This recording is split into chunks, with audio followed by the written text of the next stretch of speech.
die after you said no, are you invited to the funeral? Are you allowed to come to the funeral? Remember, you can afford it. My brother, let's do it this way, ne? Because you are. Nobody knows who you are, right? Sure. Because Sure. nobody. Hey, Tinsy Bell, my loving. Because we don't know who you are, you can just give us a scenario of your story, ne? And say this is my story, because it's like you when you want advice about your relationship, you're like, so there's this other friend of mine, so this is what is happening to my friend. So no, no, no, no, it's fine. We don't know who you are. We can't see your face. Just tell us your story. Go, or who did you refuse to help someone? Are you in a predicament where you need to, your spouse's sibling is going through stuff, you don't know whether to help or not? Then now it will be easier for me to give you my 2 cents, because I know that I'm speaking to an actual human being. It's a scenario which is like a real scenario, you get? And also, if there are other people who can come through and share, they can do the same. Let me just say, there are serious limitations to the kind of information I can give away. Okay. I do not want to get into trouble. Okay. But I think by now, using the same precedence that you said, you should know that it is an actual situation. Okay. Just don't want to. You don't want to personalize it. Yes. Okay. Yes. Okay, cool. It's fine. I think I get an idea. I have an idea of what's going on. Let me just do the intro quickly, and then I'll come straight into the issue. Ne? Hi everyone, welcome to my channel. My name is Perseverance Maremeni, also known as Madam Speaker, also known as the CEO of Self Love.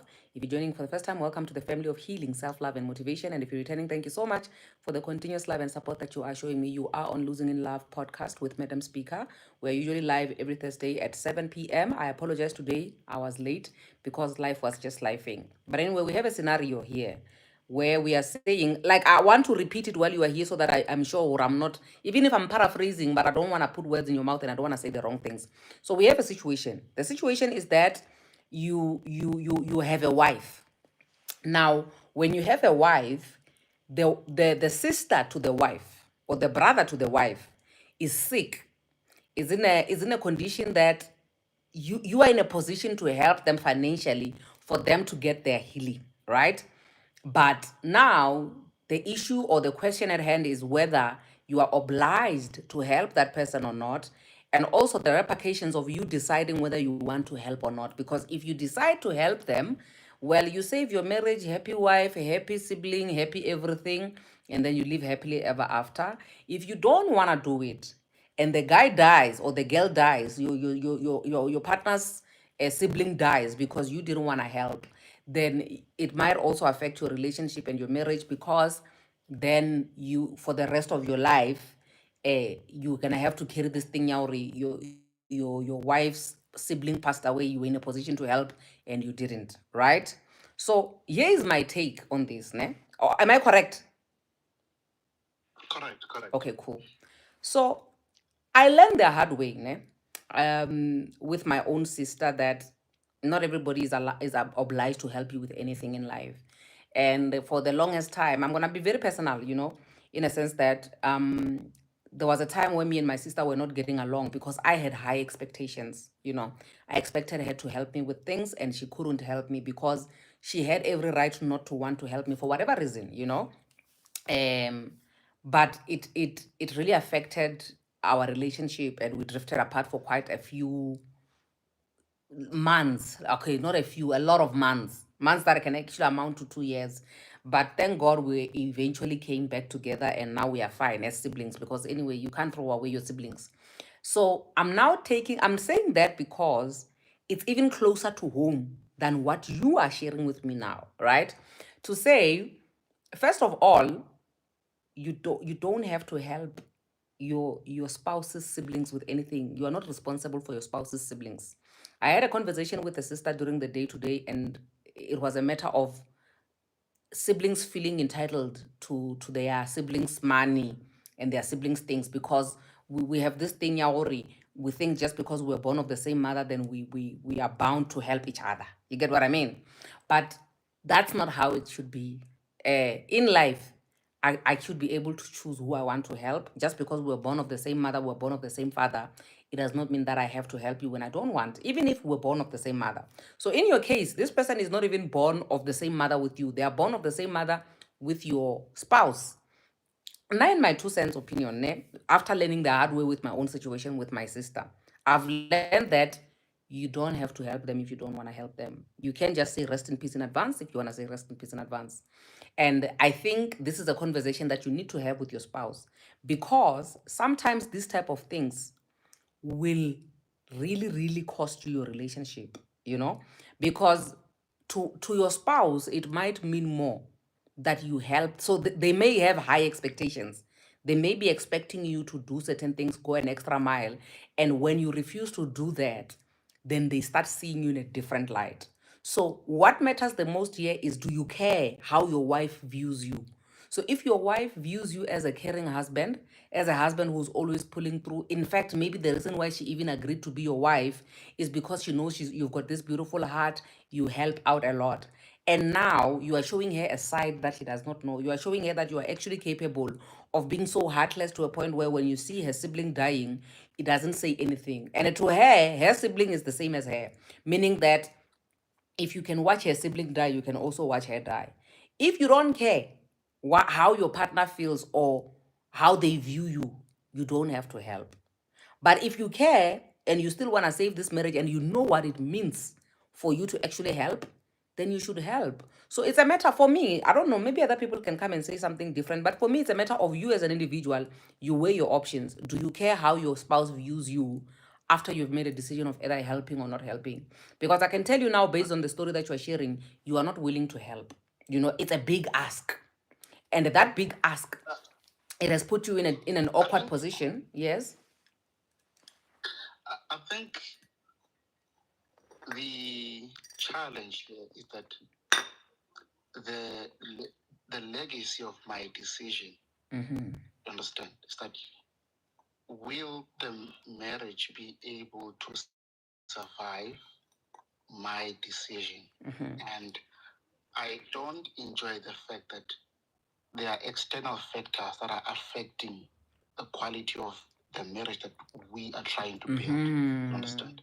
And again, what are the predefined responsibilities of a husband? Because then I begin to ask myself, am I acting in the capacity of a husband when I take this decision? Because there should be limitations to the responsibilities of a husband.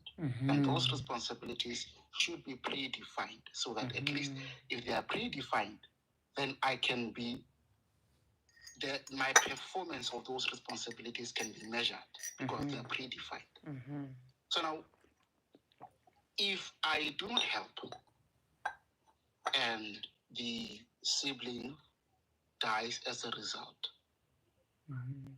will that affect the quality of relationship that I'm going to enjoy with my spouse? Will I forever be a husband that let her in-law sibling die? Exactly. Will I also, is there a possibility that she is going to take all that responsibility and place it on me and say, I killed her sibling? And even if she accepts it, what about the parents, her parents, who believe that I am financially capable of taking care of those medical bills? Even if she accepts, even if she says, listen, you know what, you don't have to, even if she understands, what about the parents now? That what if the parents say, listen, you and your husband, or you are welcome to the funeral, your husband is not welcome to the funeral. So what is at risk is your relationship with the wife and also the relationship with the in-laws. Those are the risks that are involved. But my greatest concern is the relationship with the wife. That is my greatest concern. Because I'm in a marriage with the wife. You understand? I'm in a marriage with the wife, although I do care, but not absolutely. I do care about the in-laws, but not to the absolute sense. In the past, were you a person who would always show up for the in-laws and be their knight in shining armor and always rescue them from things in the past? Well, I think when you can help, you do help, but nothing of this significance, nothing of this magnitude. You understand? Okay. Imagine that the medical bills are over R1 million. You understand? And there has to be outsourcing of medical expertise from outside the country, and you have to cater for that. But the problem is not that. The problem is, what are the responsibilities of a husband here? And why does it seem like I'm acting outside the capacity of my husband? All of a sudden, you are now the father of this family now. They are giving you, they are weighing you down. They're giving you too many responsibilities now. Exactly. That's my concern. That and I you see, if I'm a man that loves my wife, I do have a desire to help, which is why one of the propositions that I would make is, listen, I will cover for 10%. I will cover for 10%. Yes. You understand? But to assume all responsibility, I think that it does not make good financial sense. It does not. And I must think for the sake of my children and family. That is my priority as a husband. That is my responsibility. You know, the reason why I was asking, Ori, had you been a person who is hands-on and a knight in shining armor in the past, is because in most cases, such expectations come because of what you've already done in the past. Because I have this belief, I was actually sharing this with a friend during the day, that when you help a person for the first time, they appreciate. When you help them for the second time, they get used to you helping. When you help them for the third time, they now make it your responsibility to take care of them. And reversing all of that, they now all of a sudden develop this entitlement that they feel like, well, now you must, you know? So the reason why I was asking that is because I'm trying to figure out, Hori, where did you go wrong? Where did you get to a point where these people feel even, I think there was never even a doubt in the heart for people to actually ask for such a big thing from you. You know, where do they get the guts to have such a big ask?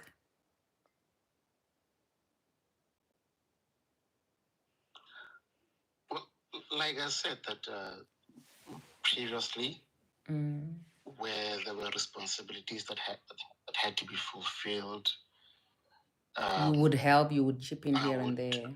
gladly help fulfill. Nothing of this scale. Yeah. Nothing of this scale. Yeah. But I think maybe the quality of life that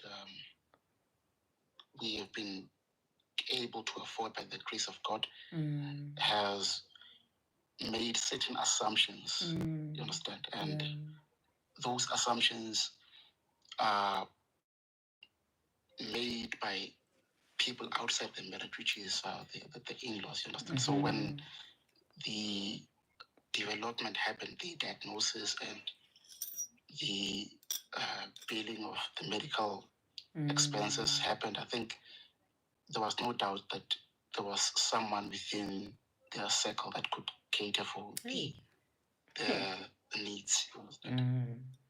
But now, like I said, there is a willingness. I'm not a horrible human being, you know. Definitely, even if you didn't help, you're not a horrible. I can tell you that much. You're not a horrible human being. You're not. So now, yeah, no.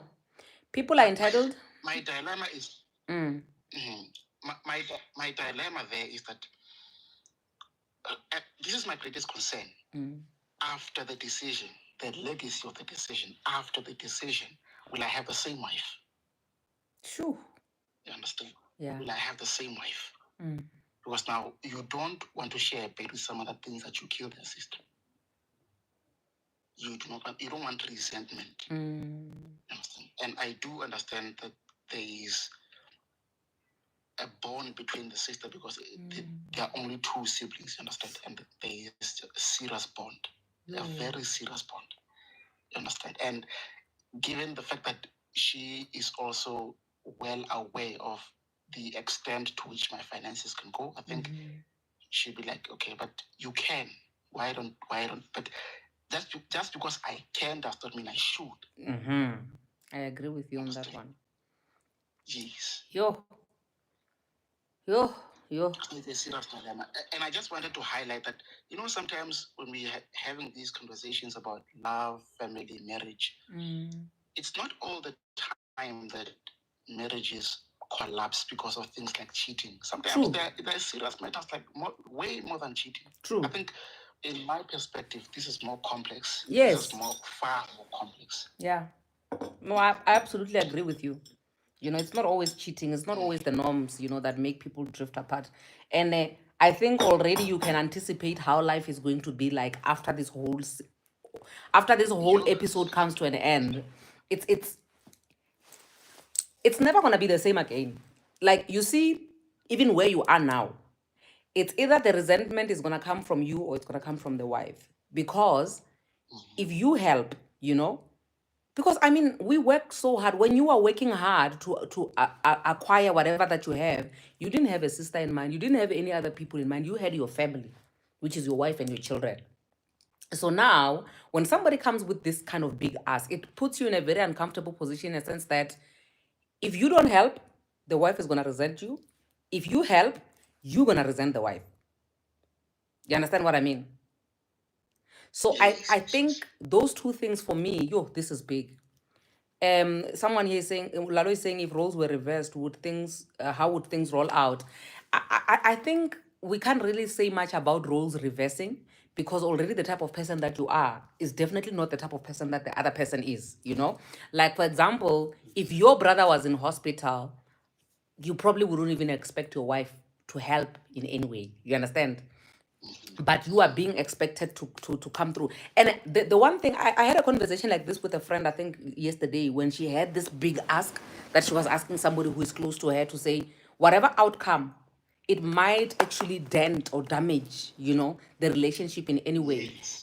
Just for that uncomfortable ask to be on the table, it's already a problem. You understand what I mean? So I think if okay, I think it would be fair, because I'm seeing some other people in the comment section here saying that at least if you can have help with a certain percentage, that would be better. But the expectation, Yahoo, you must come 100% in there and throw all your everything in there. I'm telling you, you can do it because you don't want your wife to resent you, but you are gonna resent your wife. You understand what I mean? It's Jesus. This is hard. It's hard. Okay, but I trust this one who just came in now. She always has answers for everything. When a chappies, you have a chappies on your profile. I know you have answers, my sister. Come with the answers. Come with the answers. Yo, good evening, ladies and gents. Good evening, my darling. How are you guys? We're good. How are you, honey? I'm good. Hey, Yane. It's difficult, Life challenges are difficult, eh? Aye, this one is giving me a headache. Never mind the roles, eh? I was just posing that question just to poke the brains to find out what is the thinking behind it. Someone is saying here, if tables were turned, ladies were gonna say it's not her responsibility to do it, which is the truth. Yeah, it's very true. Women are very quick to say, no, you can detach because the man has to be on his own, but has to come to my party when I need them. The unfortunate part about this is, if I was going to say biblically, the two shall leave their families and build their own, right? Soon as that happens, it means your main focus is your core family, the one that you're building yourself now. Yes. So anything external should be out of the goodness of your own heart. It should not be an expectation. Because I believe that he would make the same compromise. If it was the wife who was in hospital, it was not even going to be a matter of questioning what and what. He was definitely going to do it. But now it's somebody who is outside now. It's on an outside cycle now. The core structure is the family that he chose to build, the wife and his children, which would mean he has to run to all ends of this world to make sure that he comes through for those ones. But for anyone else outside of this circle, it has to be from the kindness of his heart. If it were his mother on question, it should also be the same. And if it was the mother-in-law or the father-in-law, it should be the same.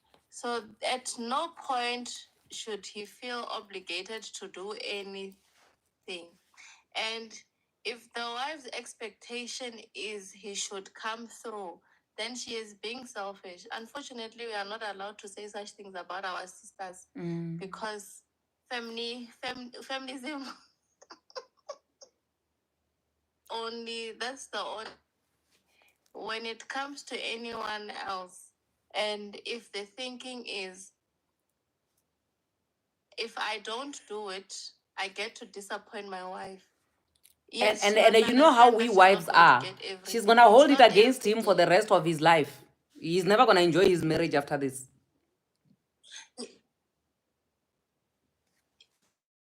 Yes, which means it requires an intense discussion between the two to find out what exactly are her expectations from their husband. And if she's a fair and mindful and thoughtful person, she should be willing to deliberate with whatever that is going to bring on the table and not say it is a must, because it is not a must. It is a matter of, can we afford it? My sister, I hear you. I hear you with the is it a must part, ne? But the truth of the matter is that we all know it's not a must, but we all know how we women behave. So if the sister dies, even though I know very well that it's not a must for my husband to help my sister, but if the sister dies, will I be able to sleep and wake up next to the same guy again and look at him the same? Or I'll now see a side of him that I never thought it existed and look at him as somebody who is heartless because they watched my sister die. The thing is not, is it a must? It's the repercussions of the decision of actually not doing it, because I'm well aware that it's not a must for him to help. And look at it also this way, that I think there is a temptation to resent not only the husband, but the provision of the husband after the sibling dies. Because imagine a husband who can afford to pay for the medical bills, does not pay for the medical bills, the sister dies, and then the husband continues to provide a luxurious lifestyle. There's a serious temptation that the wife will begin to resent even the provision. That all this money, it means nothing. You had it, I knew you have it, and then you keep piling it on me and our family. Couldn't we just spare just a little bit for my sister? Then she begins to resent even the provision. So she resents you for being an excellent husband. Yeah, I hear you. I ask her, hey, what are the limitations? Mara, you know who else I trust in this whole situation? Besides Lalo, yes, I trust Lalo. Ne? I know her head is hurting today. I trust her, ne? But more than Lalo, I trust Bambedzi. Bambedzi will not miss. He does not miss. Bambedzi, he does not miss. He will tell you the truth. Bambedzi? Hey, you know, there is a saying, to whom much is given, much is expected. Yeah. Well, I didn't come very far with this topic. I can fill you in. The little that I caught. Yes, please do. Okay, so the situation is that there's a husband and a wife, right? It's me and you, Bambidzi. So now we are married. We are doing okay as a family. My sister gets sick. And because my sister is now sick, and I'm in you as Bambezi, you are in a position to help my sister, but it's a big ask that I'm asking from you. Let's say maybe, for example, I'm asking you to pop up like R1,000,000 so that my sister can get the medical bills covered for her to live. So it's a big ask, in as much as you've been providing and you've been a supportive husband towards me. But now I'm asking you to go an extra mile and help my sister who is in need of your assistance, and you are the only person that I can ask to assist me. But now you are in a position where you are not so sure whether you should do it or not. And also, the biggest concern is, if you don't help, how is that going to affect our marriage in the future? And if you don't help and my sister dies, how's that going to affect our marriage? Because does it mean that now I'm going to be looking at you as this evil person who watched my sister die, and I'll never look at you the same way? Or if you help, you will resent me as the wife and say, hey, this one made me lose so much money just for her family. How is our marriage now going to be after this whole chapter is done? So that's the situation. Can I ask just one stupid question before Wambezi comes in? Just one stupid question. If the figures in question come through, is she going to leave? Yeah, I see there's a response there. Dying? There's a response there that says, even if the husband helps, the sister might still die. Meaning that, yeah. And now what is worst is like, it's more like, okay, if you mention that there's a 50-50 chance the sister can die. It's like, you are evil, you're an evil husband, you are hoping she dies so that you save your man. Not necessarily, but if the response was saying, no, if everything is covered, she stands a very good chance of living. It's then 50-50. That's something to deliberate on. It's But 50-50. if it is, my sister, don't say ah. As a reasonable wife, I shouldn't. As a reasonable wife and a loving wife to my husband, I should understand that my sister is going to die nonetheless. Aye, 50-50. And I'm a desperate sister now. I want my Because sister to live. It's my only sister. Wait, what happens if whilst he's trying to help her, I happen to be involved in a car accident? Now the focus has to change. How is she going? How am My I sister, going we are to talking her? about the Does she situation have to today. sacrifice The me and save situation my of sister? today. Not what if of tomorrow. Today. We are solving today. And that's the only sister, by the way. That's my only sister. Yeah, this one, it's a complex topic. You know, and you guys are selling me out because now I have to respond to this, and my wife is in the room. But I'm going to tell her we apologize and we love her, and this is good because she will know that in the future when something like this happens, at least you are preparing her in advance. You get what I mean?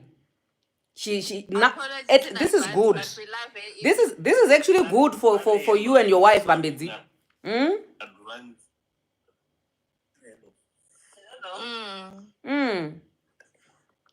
She just said hello, guys. Hi, mommy. Okay. Yes, we are sorry in advance. Hello.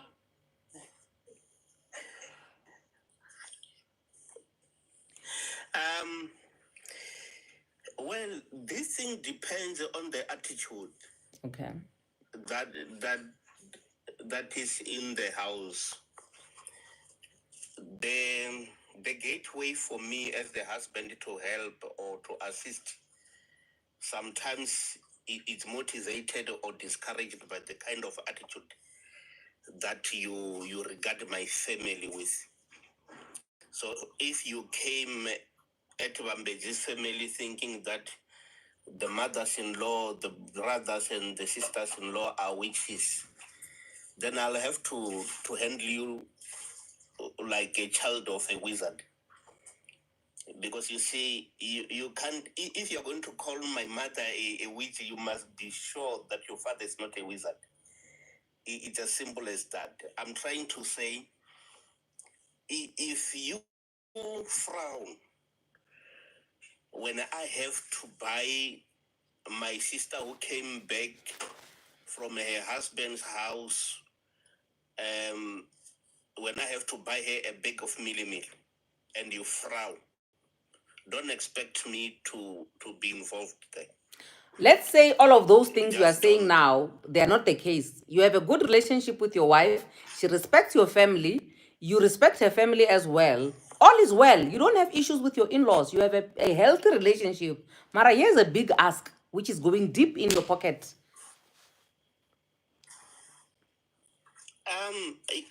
if the relationship is okay, there's no toxicity in it. Obviously, other than the fact that she's my wife's sister, she's my sister-in-law. She is my sister. So I don't think assisting has to do with who I am. As long as we are family and we are a constructive family that assists each other. Obviously, before say I need us, a humanity need, she will send me to her to say, how can I assist? I help in a situation like this. How help me to support you? Because if I love a family, I want to see her happy. And if a sister or a mother or whoever is important to her is lying on a bed and I cannot assist when I have money, I think that's inviting rats when you don't have a cat. Bambedzi, you see, if you have always been a hands-on, if you see, Bambedzi, if you have been a hands-on husband who has always helped your in-laws because the ask was not too big that it's going to leave you penniless, for example, right? It's an ask that is within your reach. It's comfortable. You get what I mean? You see, it's like this, it's like you have 2 kidneys. You are more than willing to help anybody with 50 rand with bread, but when they say give me one of your kidneys, and where after you give that family member your kidney, there's a chance you might live, there's a chance you might not live. That's what I'm saying, Ori. I want you to look at it as the biggest ask of your life. Yeah, obviously it's going to give me some sleepless nights trying to decide. But I'm still saying, of course, it's not something that I must be pushed to. It's not something that it must be forced down my throat. Even if I decide I cannot help as much as you want me to help, I can assist to a certain level or to a certain extent. That must be understood. You know, because even if it's my blood sister, there might be a chance that if I have 2 million rands and she wants something that will take my 700,000, I cannot just jump in and give that to her. So even here, I must not be forced. But if I am free enough and our relationship as a family, it's that of how do I put it? The one that is at least smooth. There are no, like, they respect you, you respect them, they love you, they support you. Then if I have that, I must give that. But here's the key word: I must offer. I must not be coerced. I must not be manipulated. Even if I say no, I can't. Please, it's examining food. So my brother, how you gonna get your sex when my sister is dying? I'm not a witch. I did not witch her. You are not responsible, my brother. That's all I'm saying. I'm not responsible. I am not responsible. Neither am I her father. But should your wife hold it against you if the sister dies? Because yes, we are very much aware you are not her father. Her father doesn't have money, but you as my husband, you have money. And now, how do we move? Because the biggest concern here, Nebambezi, is how do we move forward after this chapter of our life? Because this chapter has got 2 possibilities. The possibilities are I help with my very last cent, and it's not comfortable for me, because if it was comfortable, I would not even be asking. I would not even be in this crossroads that I'm on, right? I help with my last cent, your sister dies. Then after your sister dies, I resent you. I don't help, your sister dies, you resent me. How do we move forward as a family? Because remember, as a husband and wife, we don't have issues. There's no cheating. There's no toxicity.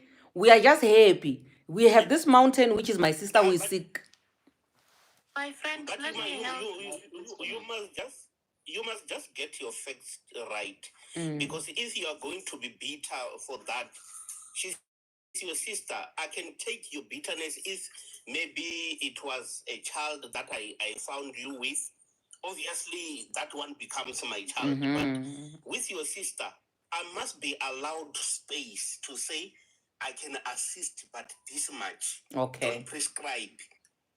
Okay. Prescribe. And if I don't need to know. Even as a person who is putting a huge ask on the table, I should also have room for disappointment, because if I'm putting a big ask on the table with an entitlement that I must receive, this is wherein there's a big wedge that's coming between this whole relationship of ours.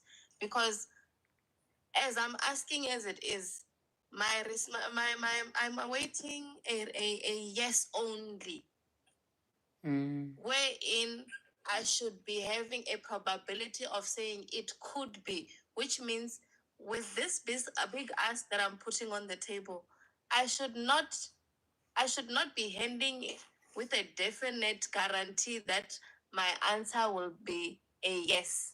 But soon as I put it on the table and I'm sure that I'm going to get a yes, when I get disappointed, it's going to build the resentments that we are talking about.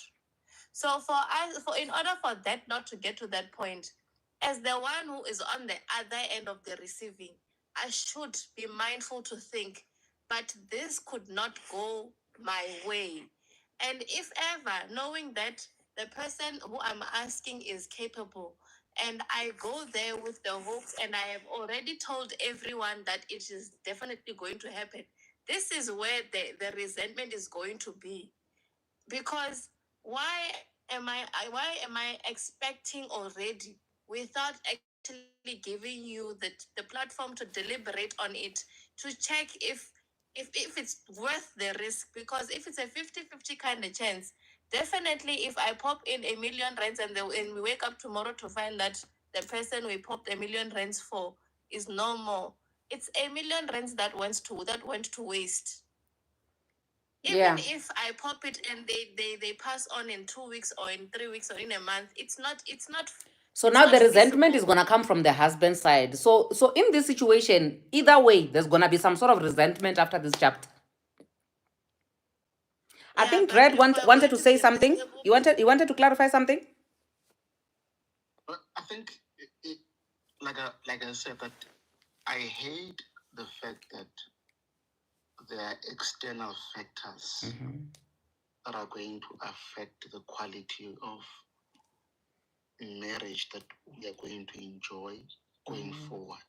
I very much prefer for internal factors to affect the quality of the relationship. I prefer it that way. But when it's something that happens, imagine I'm an amazing husband, she's an amazing wife, everything is cruising well.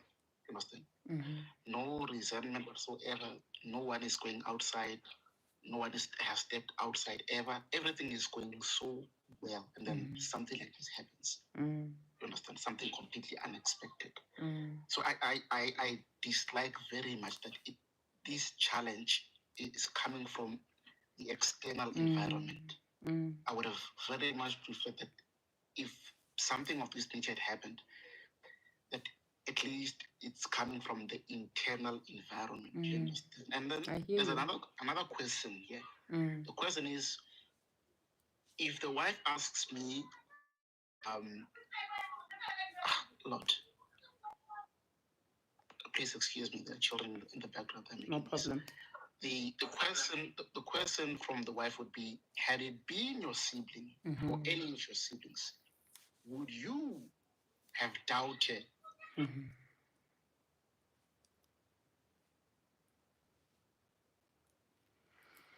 Because that is the question. Even if it was my sibling, I would not feel comfortable to just write a check.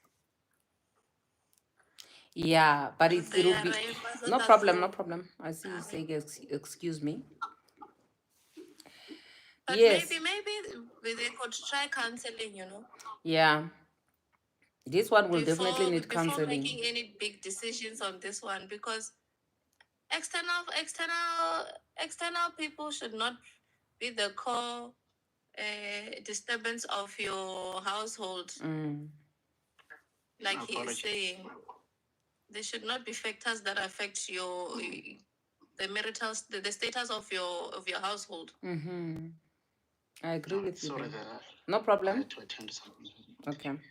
Now, like I was saying, that the wife asks the question, had it been your sibling, your own brother, what would you have done? And I think, to be quite honest with you, my answer is very simple and very clear. I would not, it's not even a matter of question. If my brother needs that kind of help, I will offer it without blinking an eye. And that's an honest answer you gave. You understand? And you can't say that because it's painful. Because now, how do you say to a woman that is at the verge of losing their only sibling, that had it been your own sibling, you would not even have asked any questions. Where do I sign? Give me the papers, I'll sign them immediately. Do you see? It becomes very, very, very, very, very challenging. I have a feeling in me that's saying if such a question is being posed, now it's like putting you in a corner wherein you have to evaluate the two as the same.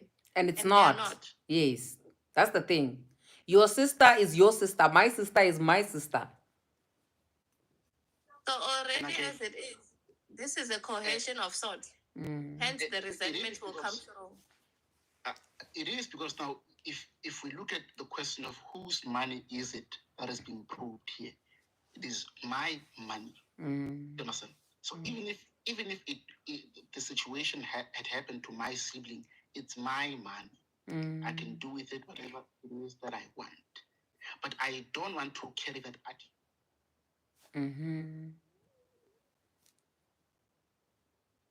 And it does not fulfill the spirit of progressive discourse. If you're going to carry that spirit into marital discourse, I think you're going to end up alienating the spouse, because the spouse will feel like you are there to serve your needs and the needs of your family and not hers. So there has to be careful consideration. And you have to consider the feelings of the spouse, and even the entire conversation has to be laced with a lot of sensitivity, because she's very vulnerable, and I understand that some things will be said that are not entirely meant. You understand? For example, go ahead. Okay, go ahead. All right. I was saying that I understand, Jorge, this is not a normal situation. So my tolerance is way above when the situation was not there previously. My tolerance is very high at the moment, because I understand. I mean, the only sibling, serious sisterhood bond. Sure. You understand? Now, you are capable, but you have serious questions about the outcomes of the decision. But this is a woman that has served our family, the one that we created with distinction. You understand? Prudent woman, prudent wife, and all of those things. But now again, like I asked, what are the limitations of the responsibilities of a husband? Because in what capacity am I helping? Because the Christian in me wants to contribute 10%, but the husband and father in me does not see the point of spending that much on someone who is outside the marriage or outside the immediate family. So in what capacity do I help? Do I help as a Christian? The Christian in me, my proposition was 10%. 10%. And that's the Christian in me, the believer in me, because it is said that you should help others, right? You want to be able to help. But then the husband and the father in me has to think for the education, the livelihood, quality of life of my children, my family. You understand? But then again, this is someone that knows you, the depth of your finances, and they're saying, listen, I know you can carry this. Exactly. I'm not talking about my him. I know you can. Oh, but Jesus. Now, hey. just because you can, does it mean You should.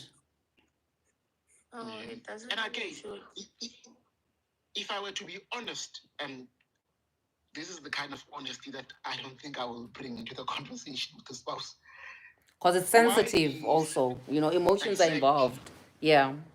Which is why I had to be anonymous about this situation, because the question again was, why is an adult of that age without medical aid? Ish.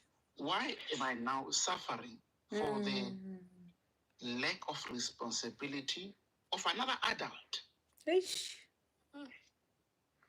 Who is because you can't be asking these questions to a woman who is about to lose.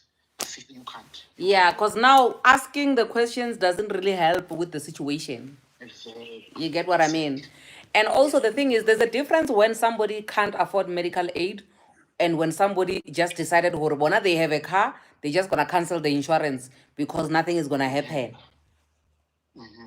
When are you been paying insurance?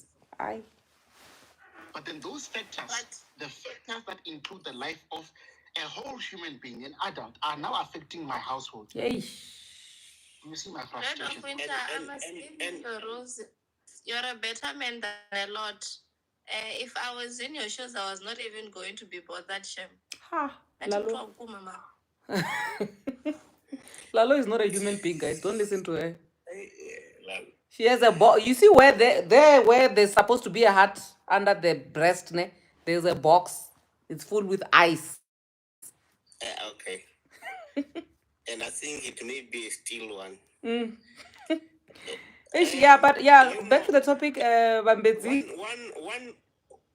One of the most important things that we need to educate our women,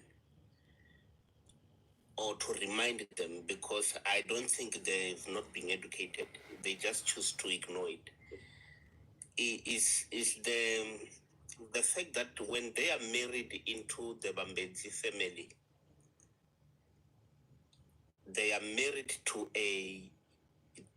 an individual, first and foremost, an individual who has other responsibilities when it comes to their own families, and mostly the children, my children, and you as my wife.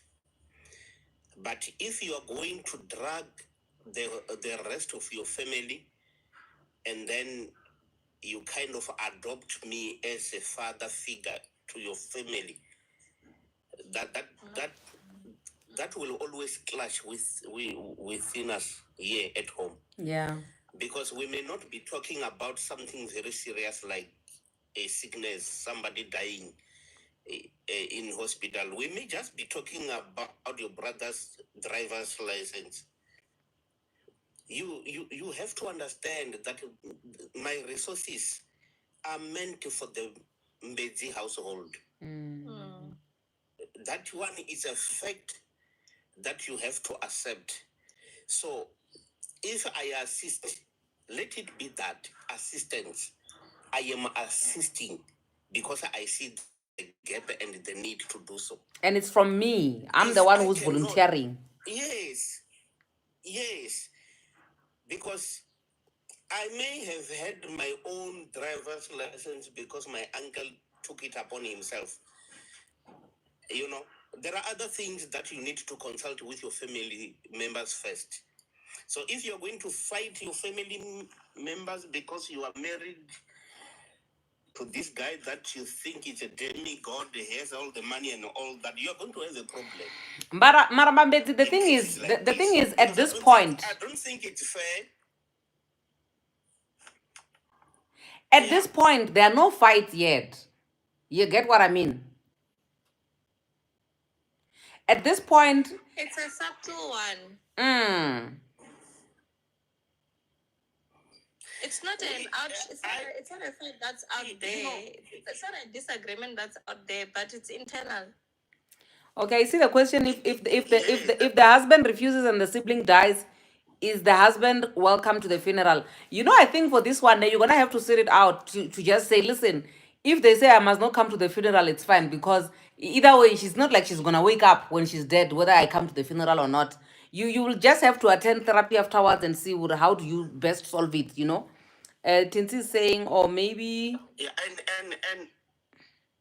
and the question on its own, if we have to ask this kind of a question now, that if the sister dies, is the husband welcome to the funeral? You know, that's manipulation right there. And I know these kind of questions, they tend to rise in situations like this. Even guys, if they don't I tell need you, I need see the way they look at you. I need Apostle Peño to join as well. I just invited him. Hopefully he'll be able to come in, because I really need all the male here on this platform. I need them to come in and help, because this one, Yamato, this one. And Yes, you were saying, but what I wanted to say, perseverance, is that, you see, at times I question, why do we have to be the ones paying the bride price? Eish. I think we should turn this thing around. You guys must start paying us our bride price. Bambezi, wait, you see that one will solve it another day. Hey, Bambezi, we have a crisis today. Wait, the crisis or no crisis, but this one still remains. You see, when I get married to you, perseverance, do you know that is not your family losing a child? It's actually my family losing a boy. Aye, that one is not. It's not true. Your family tend to. That one is not true, Bambezi. It's true. It's not true, but it's fine. Can we pack it, this argument, for another day? We will break it down. Ne? Can we pack it? This one, we're gonna start a new conversation altogether. Okay. Because I feel like after I got married, I left my family and I was a child of that new family, and I was working and I was losing a lot. So my family didn't gain anything. That way, you know why I'm saying this? I am saying this rising from that question, that if Adona assists and the sister happens to pass away, am I welcome there? You see, it's coming from a place of entitlement. The moment I get married to you, it's like I am somehow expected to resume the responsibility of a father in that family. Mara, wait. And that is something we need to fix. Bambedzi, look, ne? Not necessarily. Look, Bambedzi, ne? We have never gotten to a point where we needed you in that regard. So this is the first time we are asking you to help us in that capacity. We are not saying tomorrow we'll come back and ask again, but today, this is the situation today. Meaning that if the wife had money and it was the husband's sister who was having problems like that, today was going to be the first time we are trying to help each other in this regard. But hence I am saying, let me be allowed to assist the way I feel I can. Okay, I think, I don't know whether Apostle Peño heard what we are talking about today. Because I really, really feel like he's going to be the voice of reason. Shalom, people of God. Shalom, men of God. How are you? I'm okay. How is everyone? We are good. Did you get the memo? Or I just ambushed you? You ambushed me. I didn't hear quite well what the discussion was about. Maybe if you can give me a snippet of what we are conversing about today. Okay, you are a bit far from the mic, Apostle, but I'll be briefing you in the meantime as you get closer to the mic. So we have a situation here. I'll give you a scenario. Apostle. Apostle Peño is married to his wife, and the wife has a sister, the only sibling. Apostle Peño is okay financially, he's capable of taking care of his family, including his wife and his children.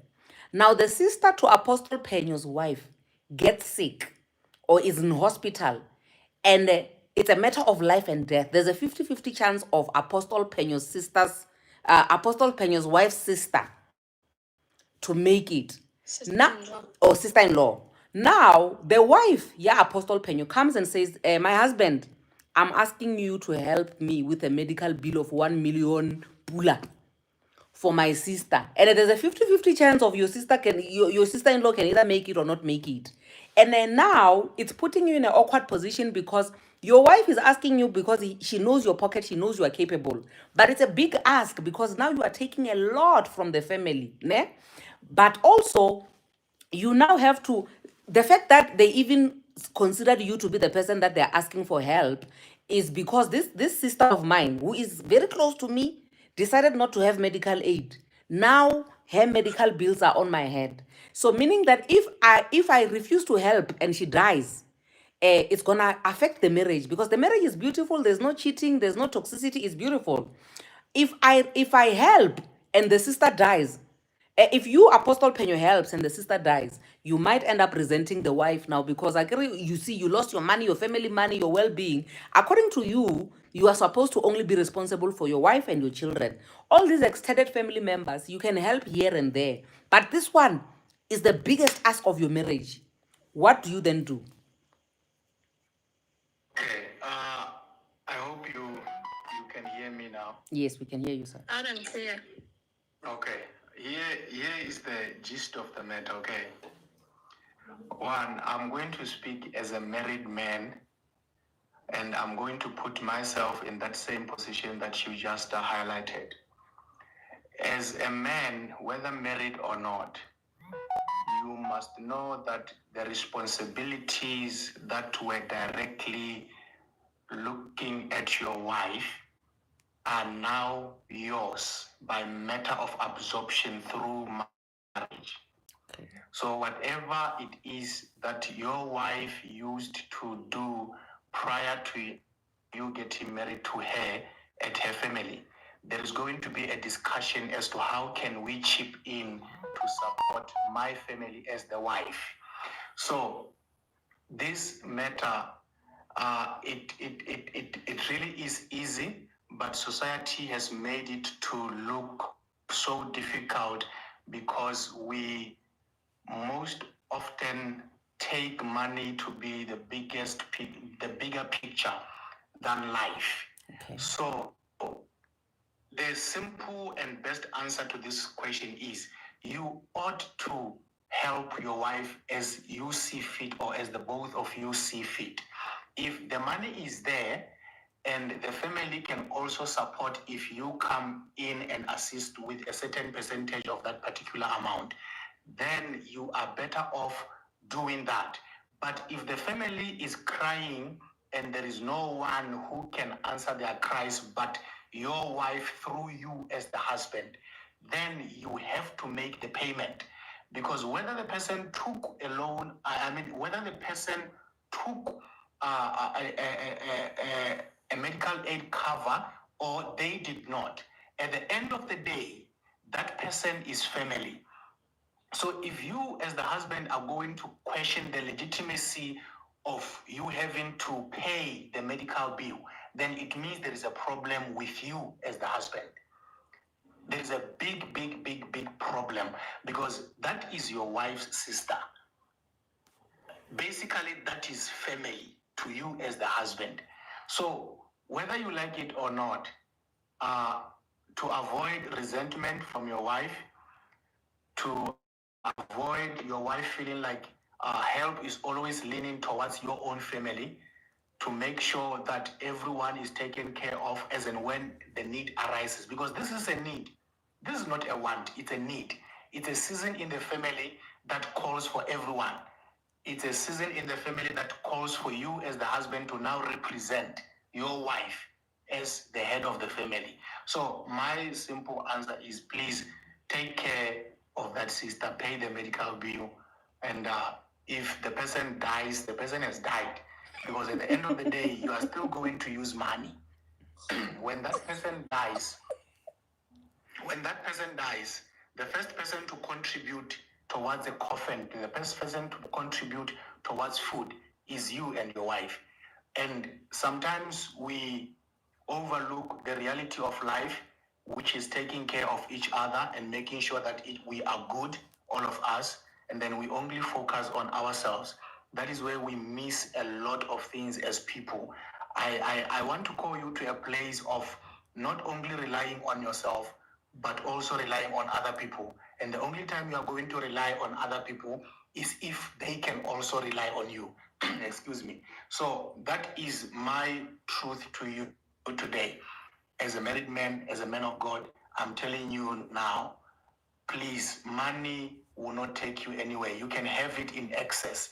The only places it can take you to is the places where only joy can be enjoyed here. But in the afterlife, you are going to have a problem, because you'd say, I wish I could have helped. I wish I could have helped. There's a majority of people, when they are alone in the comfort of their own spaces, they say, if only I helped my wife's sister, maybe she could be alive. We had the money, we had the disposable income, and we could have done something. There are a lot of people, even some sisters that failed their own sisters. We are not talking about marriage now. You as a sister, your sister is sick, you are refraining from committing yourself to making sure that she goes back to health. You are refraining from committing yourself to nurse her back to health. Then when she passes on, you say, but I had the 2,000 puller to take her to a private hospital. She could have been better. I had the 4,000 puller to buy those pills. I had the money to take her through chemotherapy. She could have been better. Maybe she could be with us. But the majority of us would rather live through regret than to commit ourselves. Then we can live with a clean conscience that says, I did my part. Now it is for God to do his part. What do you do in situations where you can only do your part and leave the rest to God? You have to do your part. That is the solution. That is my 1 cent. May God bless you. May God keep you. Thank you very much, Amen. Apostle. I have a couple of questions, and my questions are meant to determine the scope of a husband's responsibilities. Because I think, at least if we can have a predefined scope of the husband's responsibilities, I think that will help us a lot, so that we know these are the responsibilities, these are not the responsibilities. I think it is unfair, completely unfair, that an individual outside the immediate family structure has so much influence on the internal affairs of a union between two people. Now, there is already a demonstration of a willingness to help, and that demonstration is made manifest in the 10% proposition. And there was a proposition to make available 10% of the required amount. Now, there has to be a balance, because the man is not only a husband, he's also a father. Have we seen how much children's education, quality education, costs in Cyril's economy? We must find a balance. A father has to take those things into consideration. You understand? A husband must also take those things into consideration. And a leader of a household, the head of a household, has to take those things into consideration. The future of my family has to be secured financially, you understand? And I have to act in a way that does not hold the future of my children in contempt. You understand? I have a willingness to help. There is a serious willingness to help. But that willingness has to be mitigated by other factors. one of which is that I am also a father. There is a host of responsibilities outside the responsibilities of a husband that I must fulfill. You understand? Now, to reject the 10% proposition, I think, is to declare the sister dead. Because if I were to be honest with you, that is my disposition on the matter, that I think I will go as far as 10%. Anything else beyond this is unfair. My only worry is that will the marriage survive? It's my greatest worry. That even if it survives, what would be the quality of marriage? And would it be fair that someone outside the marriage has the power to influence? This for me is the source of my frustration. It frustrates me. I would have preferred that my wife cheated or something. I prefer that. At least I know it's an internal matter, then we can resolve it. But for someone outside to have this much influence, it frustrates me. Why couldn't this person just get medical aid? And it's not that this person was not in a position to afford it. They're employed, they were able to get the medical aid, but now they did not have one. And now I must attend therapy because a whole adult did not have medical aid. I must sit in front of a therapist and have extensive conversations about a lot of dynamics when I could have just been enjoying my relationship with my wife if someone had decided to be adult enough to get a medical aid. But now I must suffer. My qualities as a husband must be put into question because a whole adult, I emphasize again, a whole adult chose not to have a medical aid. Is that fair? That's not fair. It certainly is not fair. It is also not fair for me to compromise to a large extent the quality of my children's life on account of someone who is outside the union, outside the family. What are the responsibilities of a husband? What are they exactly? What are the limitations? I want to know this. Please help me. What are the limitations? Because I feel like there is a requirement outside the boundaries of the responsibilities of a husband. It's like you are given a very small budget, but you're given a host of responsibilities with a small budget. You understand? And then we have to understand that I'm not a miracle worker. I'm not Jesus. I am not Jesus. I'm not a savior. I am not a savior. I am a man who needs saving also. I'm a man who needs saving. You understand? Now, again, the last point that I want to make is that the degree or the sense of entitlement can also contaminate the conversations that we could possibly have about this topic. If I may interject, Vambezi. No, it's not Bambezi. Is the conversation directly related to you, or yes. Are we directing it to you, or you are what's going on? I want to understand where you are coming from before I can say something. It's directly affecting him. It's directly affecting him. Mm-hmm. The sisters, the wife's sister passed on, and he was supposed to help, or what? No. She has not passed yet. He's in hospital. Money is needed. So that's why he's the only one that can help. He's the one who is being asked to help. He's been put in a position where they are asking him to say, can you help with this much? Okay. Now I want to ask Vambezi. I'm reading it right again. It's fine. You can say Bambezi because the person who's actually asking is anonymous. So we'll use Bambezi as the person, but it's the other one. Okay. But really, it's not Bambezi though. No, it's not Bambezi. I get Bambezi. Yeah, it's yeah. But I'm open. You can refer to Bambezi because this one prefers to be anonymous. I accept it's fine. Okay. Listen, my brother. Do you have money?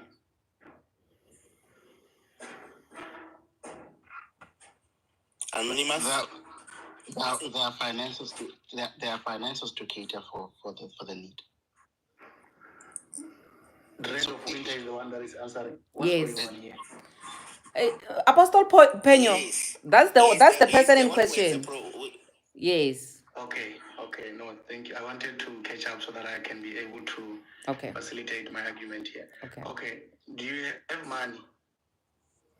It is possible to cater for the need. Very much possible. What's your fear? What are you most afraid of? What are you most afraid of? Well, the fear is that the marriage will never be the same moving forward, regardless of my decision.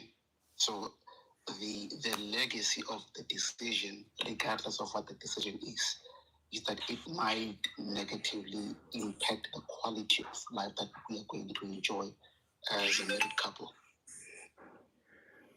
Do you believe that your marriage is directly centered around money or the ability for you to assist each other in times of need? Our marriage is not centered around money, but finances are a significant part of living this carnal life. You need finances, and I have done my part in making those finances available for my family.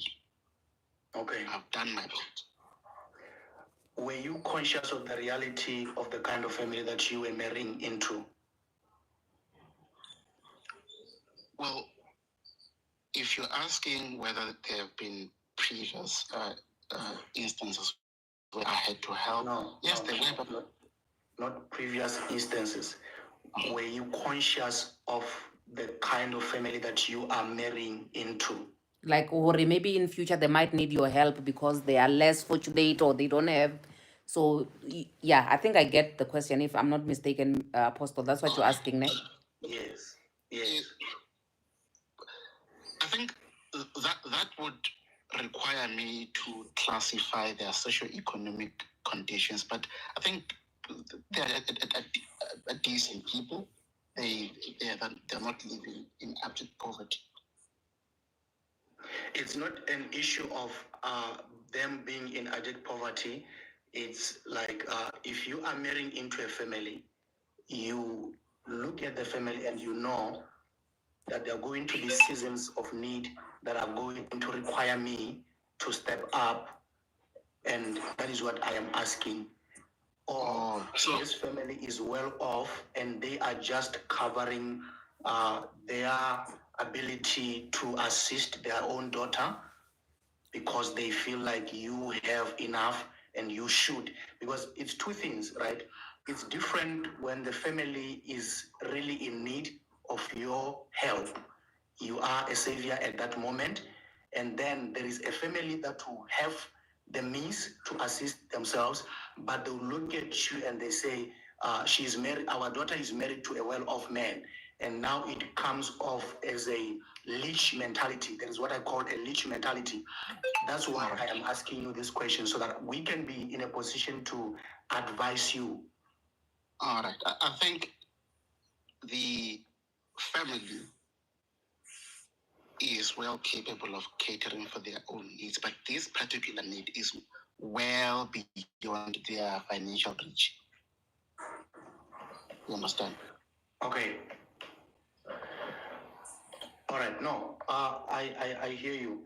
Now, going back to you being an anonymous person and stuff like that. Now, I want you to look at this situation from two angles, right? If your immediate family member was going through the same predicament, would you question your wife when she says, no, we can't help? That's number one. And then you, as we are conversing right now, which side are you leaning towards?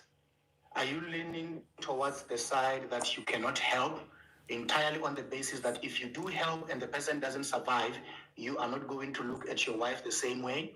Or if you do help and the person does survive, you would still want recompensation of what you have lost? That is where I want you to take us, because if we don't get your side, and you don't shed the light as to what path you are looking to take, then we are going to be having a problem in trying to advise you going forward. All right. I think maybe let me say this. It'll help the conversation. Usually, the wife or the spouse, be it husband or wife, of a person knows the extent of their financial means. You understand? And I think one of the things that happen is that knowledge is sometimes communicated with family, and that raises expectations. You understand? Now, I am leaning more on the proposition that I made that 10%. I will be able to raise 10%. That is my contribution. You understand? That is my answer. Okay. Can I just come in a little bit, Apostle? Okay. May I please come in? Yes, you can. My brother, I believe that when you brought this issue here, you wanted us to assist in advising. Am I right? Of course, of course. I have to come face to face with you now as a man to man. I've been listening to your response when the apostle is asking questions. You are not doing justice to this panel. You are not giving us a chance to assist you and give you the advice that we must give you, because a simple question you will answer in defense of your stand.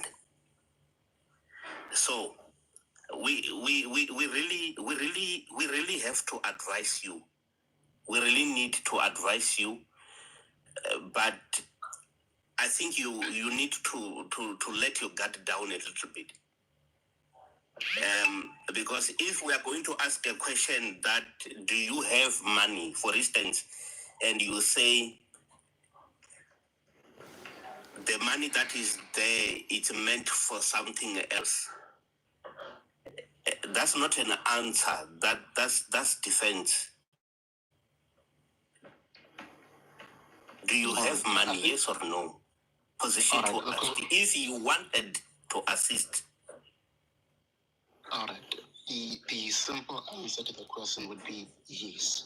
But I was just trying to justify the fact that just because the money is there does not mean that it is not assigned to certain responsibilities. But the simple yeah, I had you right. Can I also just yes, I had you right. That's why I came in. I was still saying I had you right. That's why I have to. Can I explain something on behalf of Anonymous in words that he may not be able to explain, and maybe he can let me know if I'm on the right track. See, I've actually joined this one because I've been in the same. I've not been in the same situation, but I've been in a dynamic where you can have sometimes people. They never have money. In fact, if you look at the wealthiest people, they never have money. Why do they never have money? If the wealthiest people and the poorest people, they never have money. The wealthiest people, because the minute they have $1, it goes to the investment, to the savings, to whatever. It's already budgeted for by the minute they have it. Or the people that are poor, they never have money because they've already spent it by the time they get it. So sometimes I'm sometimes in a dynamic with people where they're telling me, oh, you have to help me because I don't have money. And I'm saying, but you don't have money because you spent your money on A, B, C, D, E, which I also want to spend money on, but I don't. I've chosen not to. So the reason why my money is still in my account is because I just haven't also chosen to make the same decisions that you've made and bought the same things that you've bought. So the question of do you have money is not a fair question in a person who is financially planning and financially budgeting, because as Black people we should learn there should never be just money that you just have. Like, for what? If it's still in the account, it's just waiting to go somewhere. Yes, can you divert it because there's an emergency now? Can you divert it? Yeah, but the problem is sometimes it becomes emergency after emergency after emergency, and you never accumulate wealth. So I think just because I'm not in his situation, and you cannot therefore accuse me of also being of defending my position. I just wanted to clarify that from a different perspective. No, I appreciate the balance. We appreciate the balance, Doc. You guys can go on Okay, with the rest of that. I want you guys to. Yeah, but before we continue, can I just clarify something to Doc? You may have misinterpreted my coming in. Here's the thing. My brother is the one who came into the panel seeking advice. Now, I was only addressing what he acknowledged even himself, to say, yes, I was defending. That the point I wanted to make was that him defending his stand, it's making it very difficult for us to advise him, because it feels like already he has a certain standard that he wants to maintain. That's why I brought those questions. They were examples. I was not saying I'm posing them to him. I understand, Van Beek. What you're doing is you're trying to help to have him to come from a place of openness and receptiveness, to be open to what. Yes, I understand what you're saying. Also letting that down. Yeah. Yes, I agree with you. It's not that I don't agree with you. I'm understanding where both of you are coming from. But I also wanted to explain on his behalf why he might be having a difficult time answering that question, because it's hard when you're the one who's working and you're getting a salary, and other people are always spending their money. Like you just went. You sometimes we're outside away from our countries. You went home 3 times last year, and I haven't gone home in 10 years. But you are telling me I can help you because I have money. But that's because I didn't go home 3 times last year and you did. And a Doc, I do understand the frustration coming from the angle that when he says that the person is working but they chose not to have medical aid. Now, them not having medical aid is affecting his marriage. So I do understand that frustration from that angle. You get what I mean? So we can't entirely say, no, this person is just being inconsiderate, yeah, and you sometimes don't have medical aid, but you have an iPhone. You get what I mean? You get what I mean? I can help you. Guys. Sorry. Let me say something here. I want you guys to, if you've never had a relative getting sick, some things you just overlook them and you just say, no, I think you shouldn't do 1, 2, 3. Guys, there are some situations in life that supersedes you working hard for that money. True. I want to tell you, my mother-in-law, beginning of this year, was very sick, and I can assure you, people of God, money didn't mean anything at that season. No matter how much we had worked hard for it, I had to support my wife and make sure that her mom is back to good health. It's very, very painful to look at your wife crying every night because she lost a sister and you just lost a relative to your sister. I want you to look at this issue in both angles and the sensitivity that it carries. You are going to be answerable to a lot of people, and that 90% of people is your wife. The characters that will be displayed after this incident by your wife and the family that you married into, you will realize that money has no meaning in life. Yeah. It's okay to work hard for money. We know that we are all working hard for money. Even me, as I'm talking to you right now, I'm in the office, I'm working now. And So that you guys don't call me tomorrow and say I'm eating people's offering and tithe. Hey, okay. Now, I want you, Dread of Winter, to really, really be a man in this season. Be a man and assist your wife. If it's 1 million and you have 1 million as disposable income, then give out the 1 million. The problem comes when you don't have 1 million as You have to make a disposable plan. income. You understand? You have to make a plan. You are taking from here, from there, from there. Yes. It's yes. Make a plan for your wife. Make a plan for your wife. I asked you a question and I thought that you would answer me when I asked you if it was your brother and cancer is eating him, and the only way for him to be alive is to go to America and to charter a plane from here to America. You need 50,000. I think maybe it was bills in America. Oh, he had already answered that one, Apostle. He did what? He had already answered that one. He had said that if it was his own sibling, he would not have thought twice. He would have paid it without even hesitating. Let me ask you this so that I can leave this panel, because I think we will get to a point where we don't go anywhere. Does your wife work? Please don't go. Please don't leave, because we need to not go anywhere, because that's the otherwise there wouldn't be anything to talk about. That's the we're not going anywhere because it's difficult. Please stay in. Please be in the trenches with us so that because if you go and we just take ourselves in the wrong direction and it won't help. Please don't go. But anyway, does the wife work? Help in. Apostle, I think in this instance. Before Lalo comes in, does the wife work? No. Yeah, that's what I want. She's a housewife. Okay. Apostle, don't start. That's where Guys, I wanted to come guys, in, can you give Apostle, Prophet before you can you pose give that Prophet question. Piwe a chance to speak? Apostle kills me. How are you, everyone? We are fine. How are you, sir? Good, how are you? I'm good, thank you. In this situation, there are different kinds of help. There is helping because you can, there's also helping when you are sacrificing.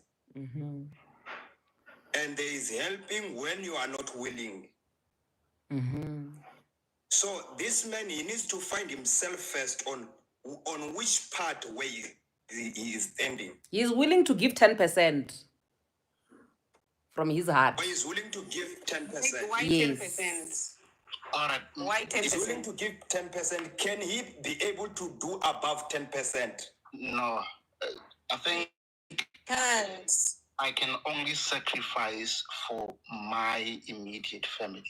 And then I can only make generous offerings at 10%. Sacrifice is for my family. Dread of Winter. I think we misunderstood. Sorry, Apostle. I think we misunderstood the prophet's question. The prophet's question, I think he's asking if the gentleman actually has more than 10%. Yes. That if he was willing, he could have. He has more than that. He can only offer that to his immediate family, not the second family, like relatives. Okay, I guess a different way to ask this question is to the anonymous. If your brother needed 100% today, would you be able to do it? The answer was yes. He already said yes. He said he was not even going to think twice about it. He was just going to do it. So you have 100%, but you're only willing to give 10%. Yes. Yes. No, Only because it's a family. It means, sorry, can I continue? Can I continue, Okay, please? Prophet, continue.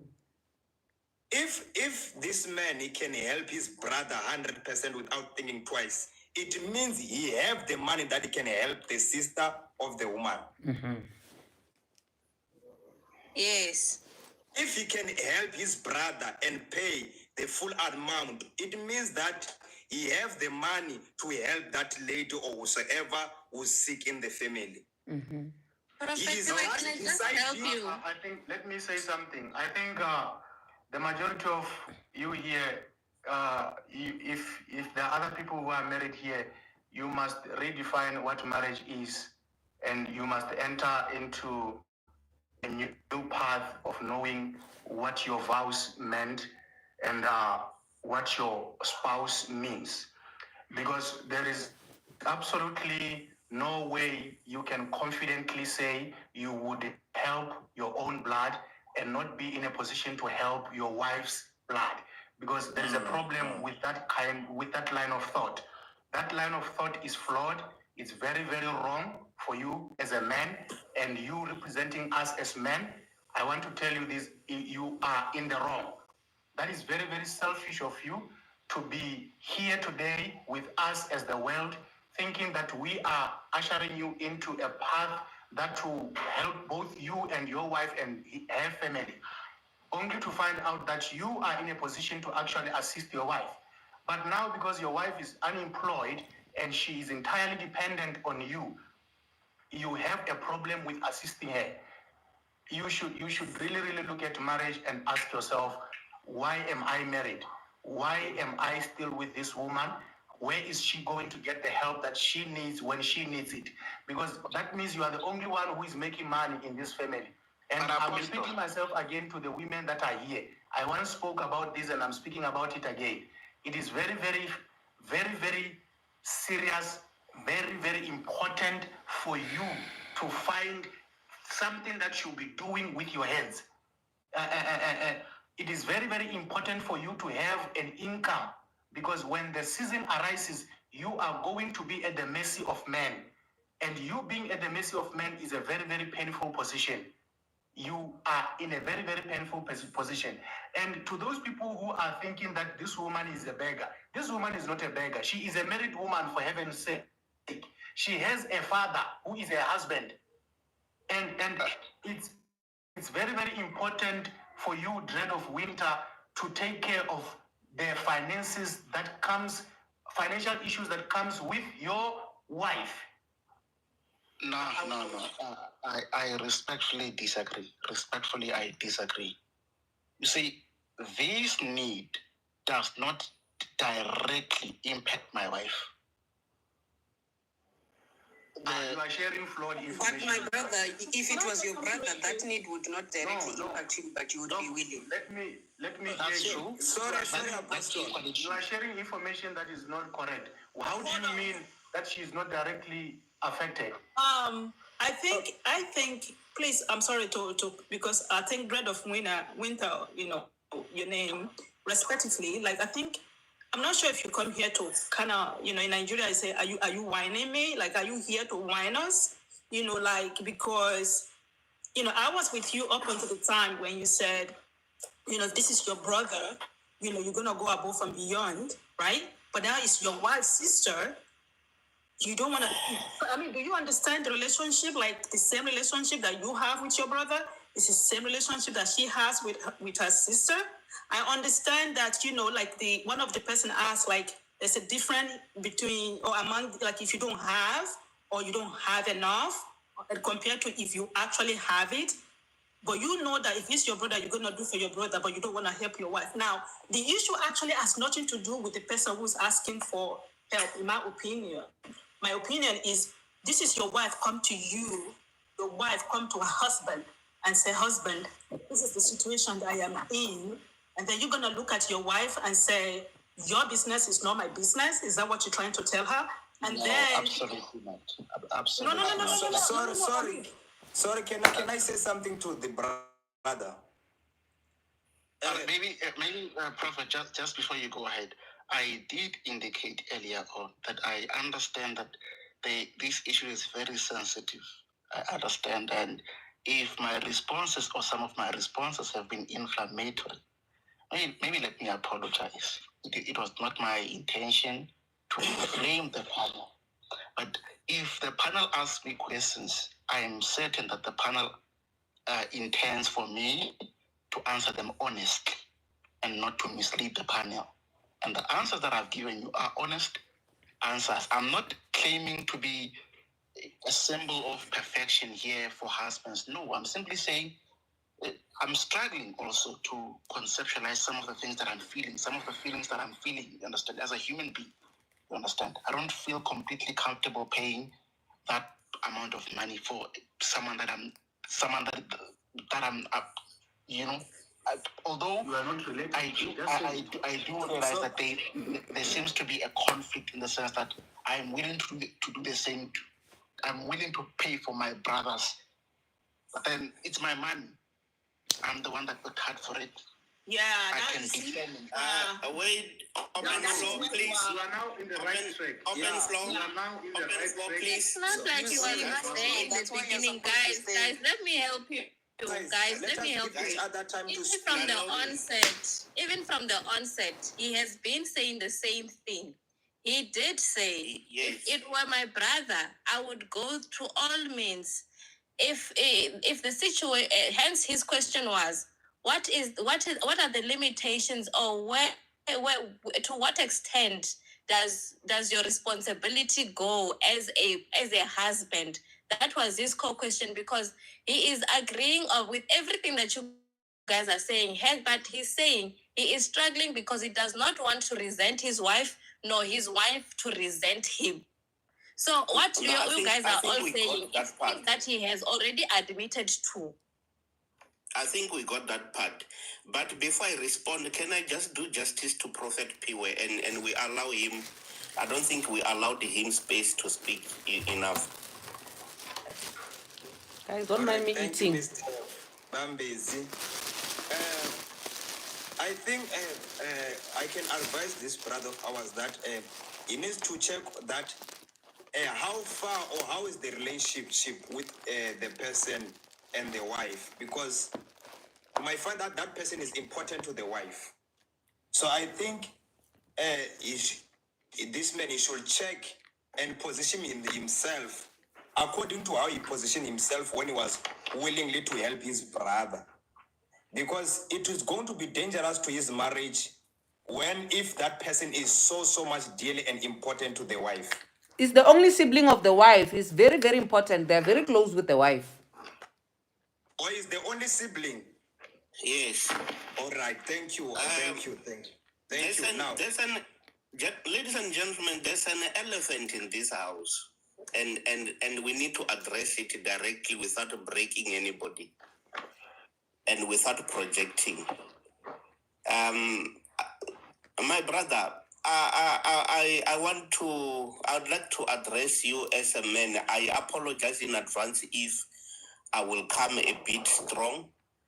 I don't intend to. I intend to make you see reason.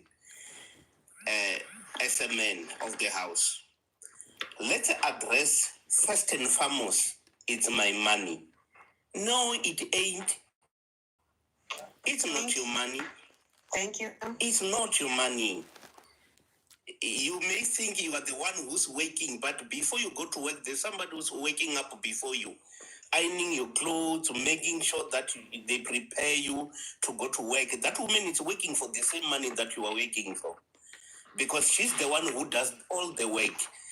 Whatever you think you are working for, when you are in the office, she's there in the house making sure that your kids are raised well, they are writing homeworks, they're doing every stuff that you are not doing in the house. She's the one who's doing. And she's doing that so that you are comfortable. You go to work and work with a clear mind. So she is working for the same money, for your salary. That's first and foremost that you must never get wrong. Don't get that twisted. There is nothing like my money in marriage. Whatever belongs to you belongs to her.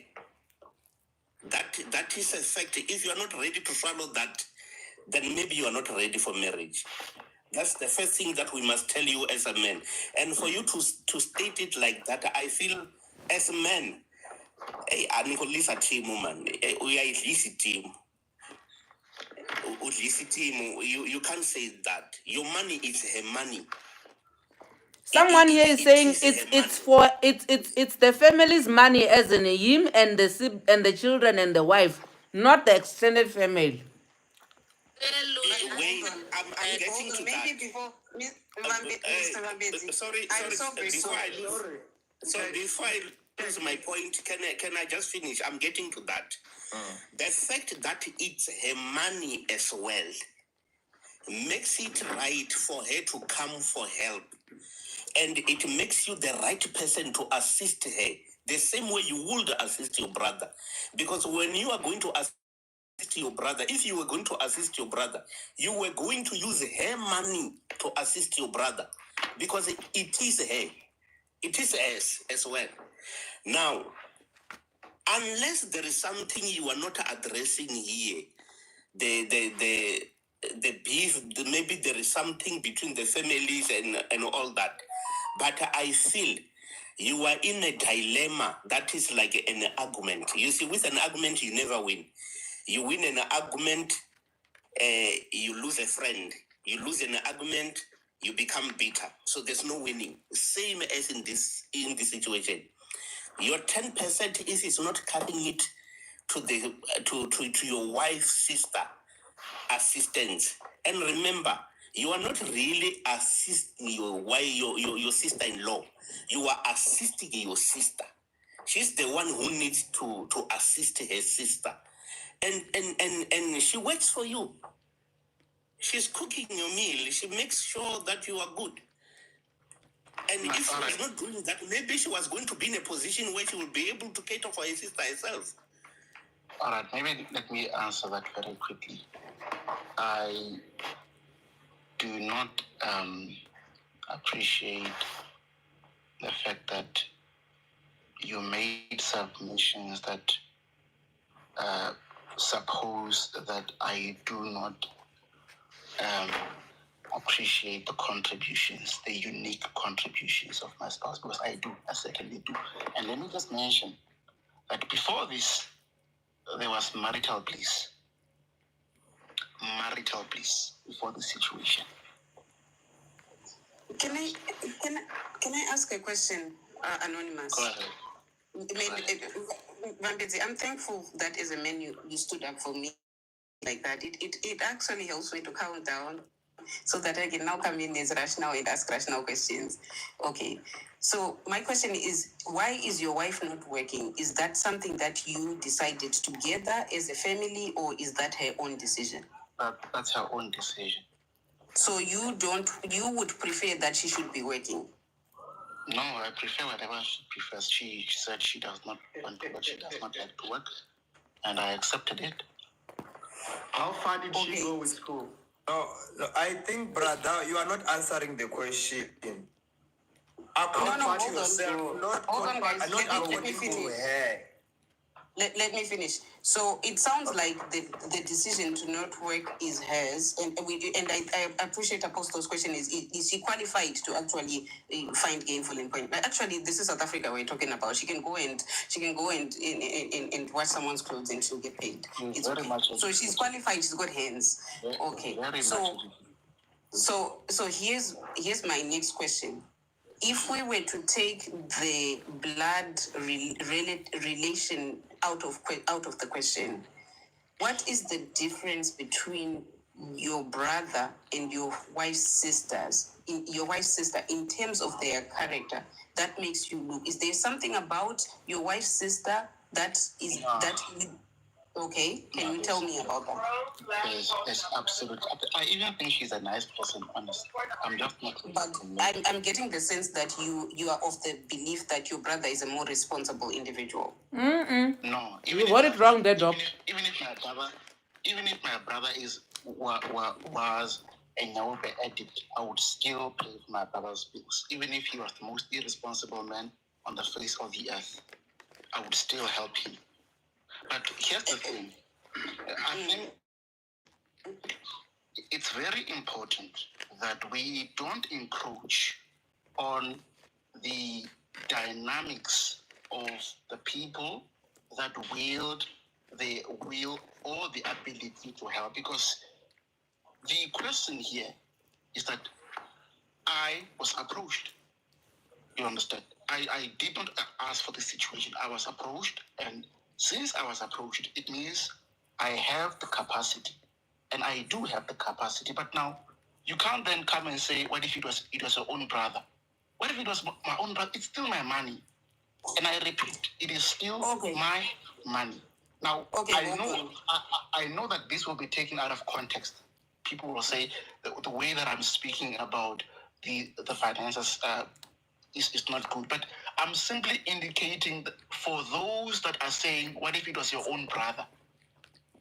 I'm just clarifying for them that even if it were my brother, it doesn't matter. Even if my brother is the most irresponsible man, I would still pay for Okay. for my brother's Thank you for clarifying that. So then I'll come back. I'm back with Vambezi now. Does your wife own any money in life? Does she? Can your wife? Does your wife have in her account? No. That's not a fair question because however much money that she has in her account might be the money he put in there. I just want to know: does your wife own any money in life? Money of her own. Hey, what money belongs to your wife? I think I don't know whether this will answer the question. My wife does have her own personal accounts, but that's money that I inject her with. Exactly. So that's all your money.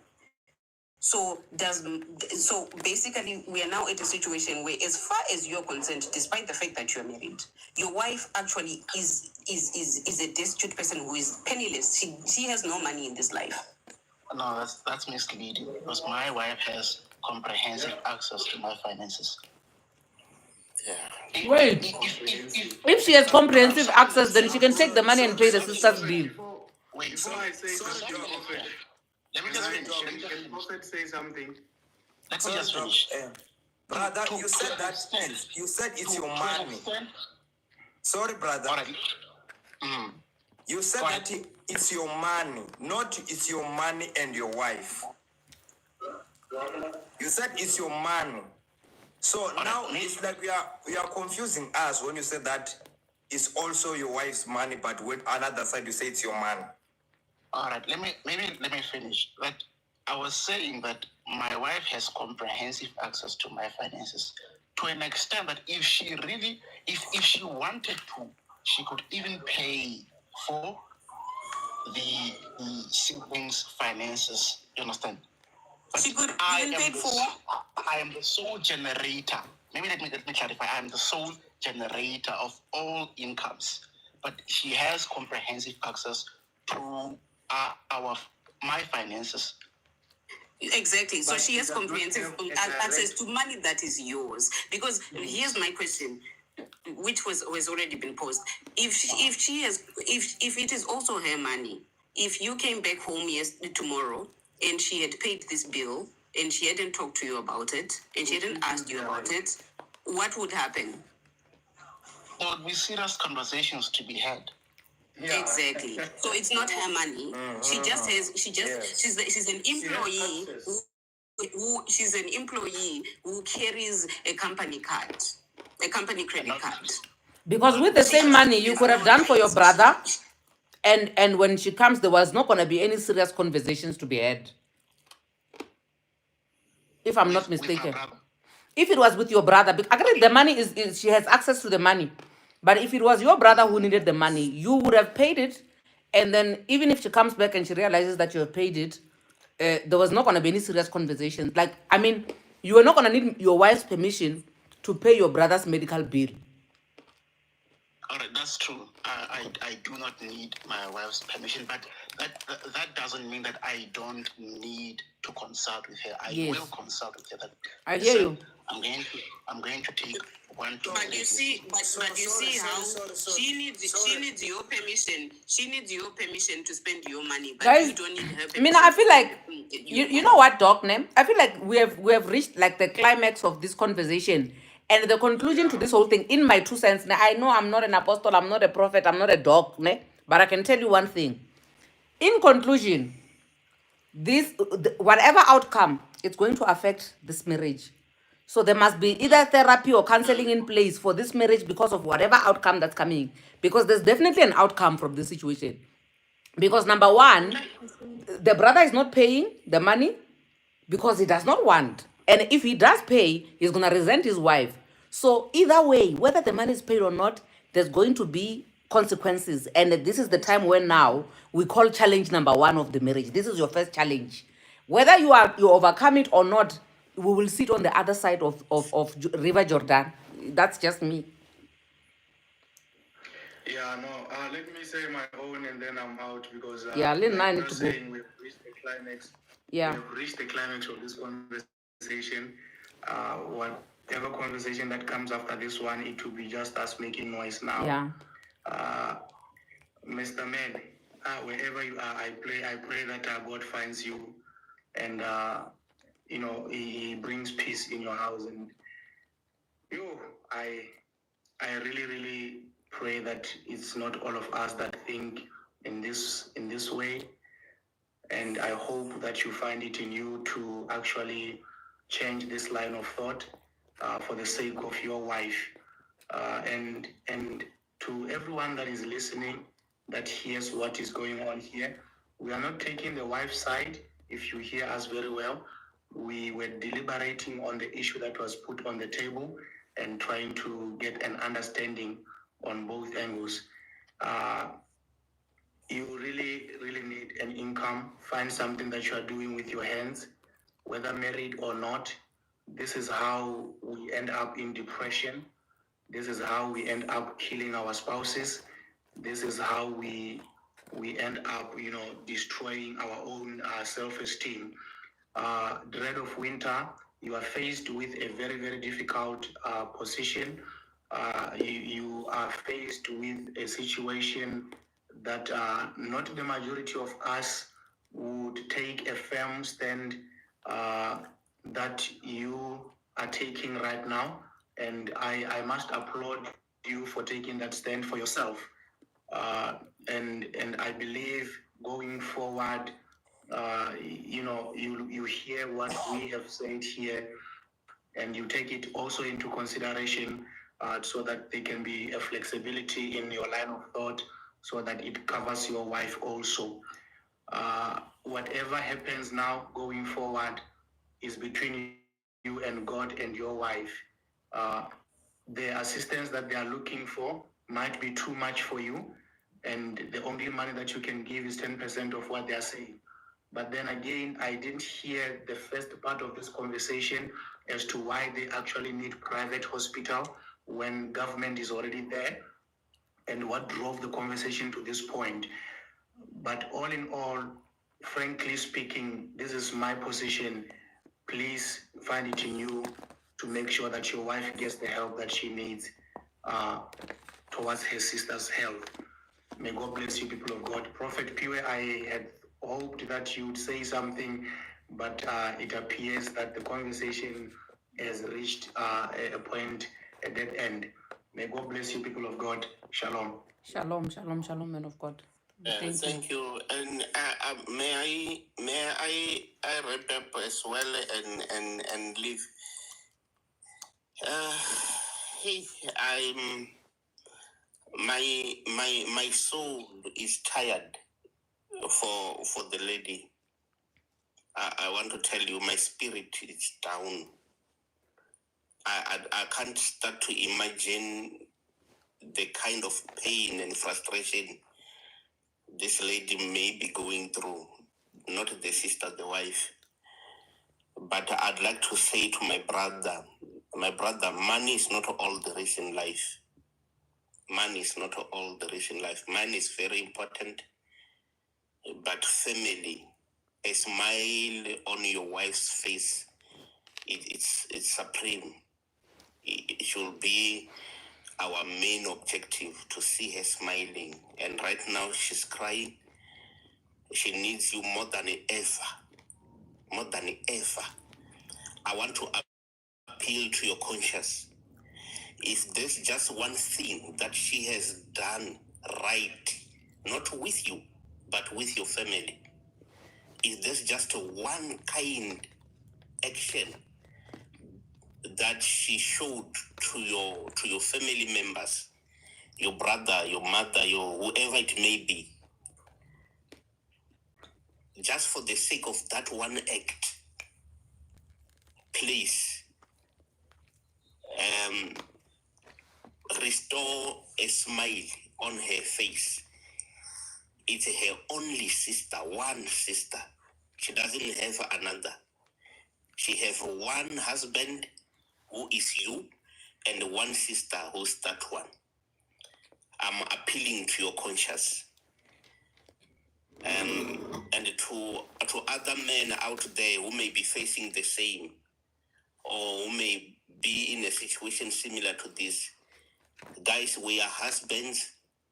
We proposed to these ladies. We promised them that we were going to do everything possible in our power to make them happy. And this is that time that we promised. Situations like this are a test, one that as men, we must pass. We must overcome. I don't know what else to say. Ladies, I know. Now if it was me, now if it was me, I was never gonna pay. If it was my money, I was never gonna pay for my brother, for my husband's sister. I was gonna let her die. If it was me. But I appreciate. But I appreciate the men who are on this panel because they are actually good men. You know, the examples of good men. So at least the panel today is balanced with good people and bad people. The good people is all the men who are on this panel. The bad people is me and Lalo. Because as for me, even that 10%, I was not gonna give. Like I was not gonna. Toxic.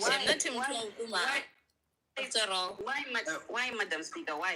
What I can say because is that it's my money. But if the Lord has remembered her, the Lord has remembered her. Unfortunately. what I can say, ne? You were going to sing Amakuku, eh? Guys, this is serious.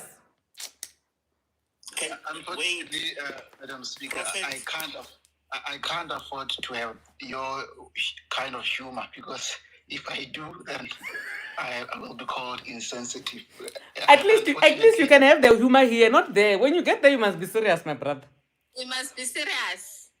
Even on this platform, someone in the comment section, I think, said I'm a horrible person. No, they're crazy. You're not a horrible person.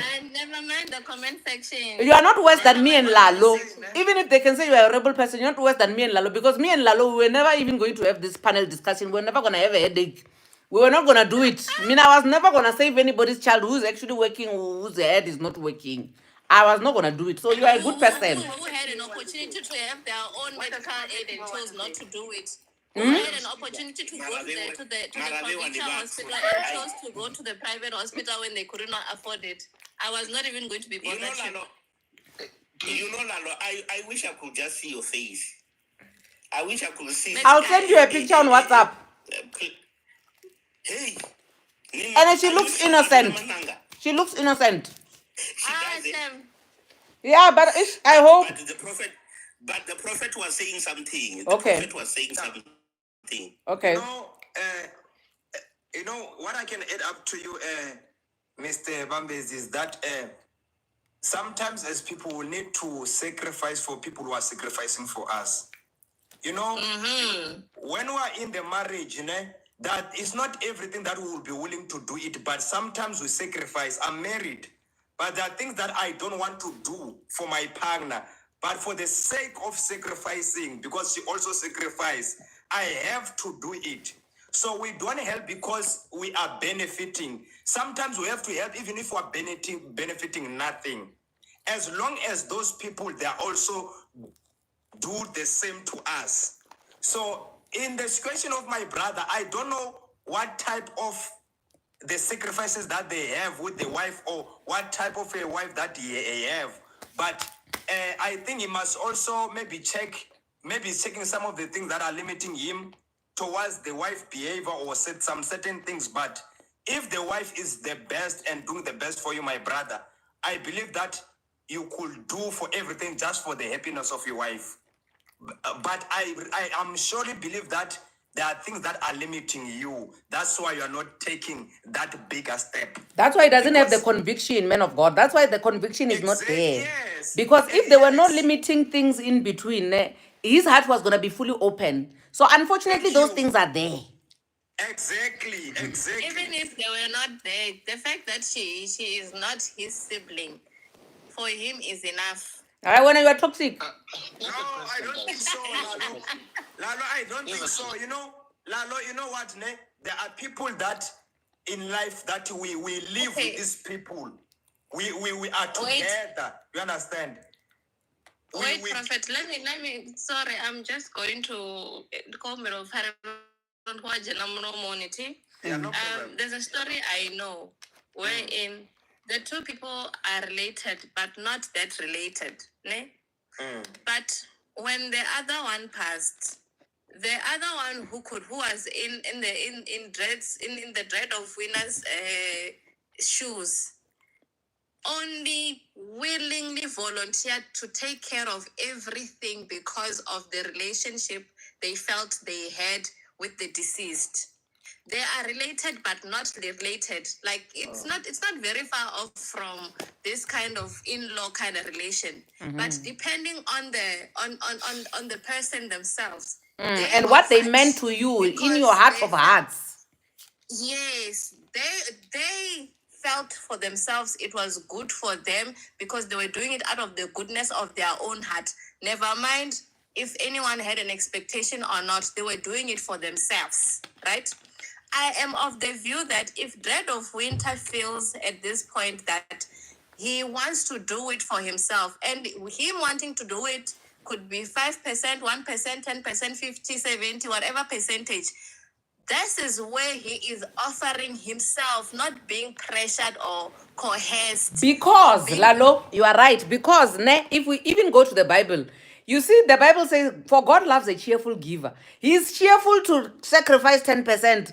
All the other percentages won't mean anything. You will just be bitter after compromising 1 million. Yes. So the same Bible I that you are am quoting. willing to. This is as far as my hand can stretch, and someone is looking for an entire hand or an entire body. Guys, let's wrap it up. It's a bit too much now. Let's wrap it. Perseverance. Yes, sir.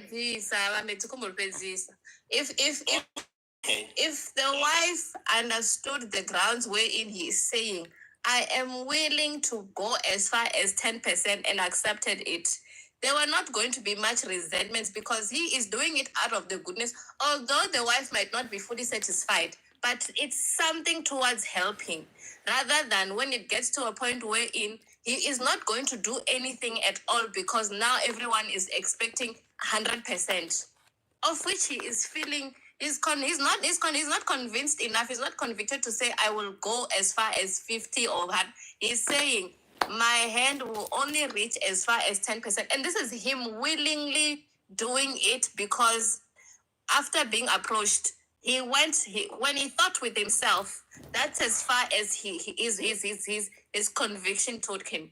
But if people are going to push him further than that, this is where the resentment is going to come in. And to make matters worse, if it turns out that this life could not be saved, even with R1 million, it's going to be worse. Yeah. You can come in. Guys, let's wrap it up. You people don't want to finish. Hey. I was, with you, we don't want to sleep. I was saying the same Bible that you are quoting did say, if your neighbor comes in and say, I have a visitor, please lend me a loaf of bread, and you refuse, and the neighbor insists, give that neighbor 2 loaves. We don't have a loaf here.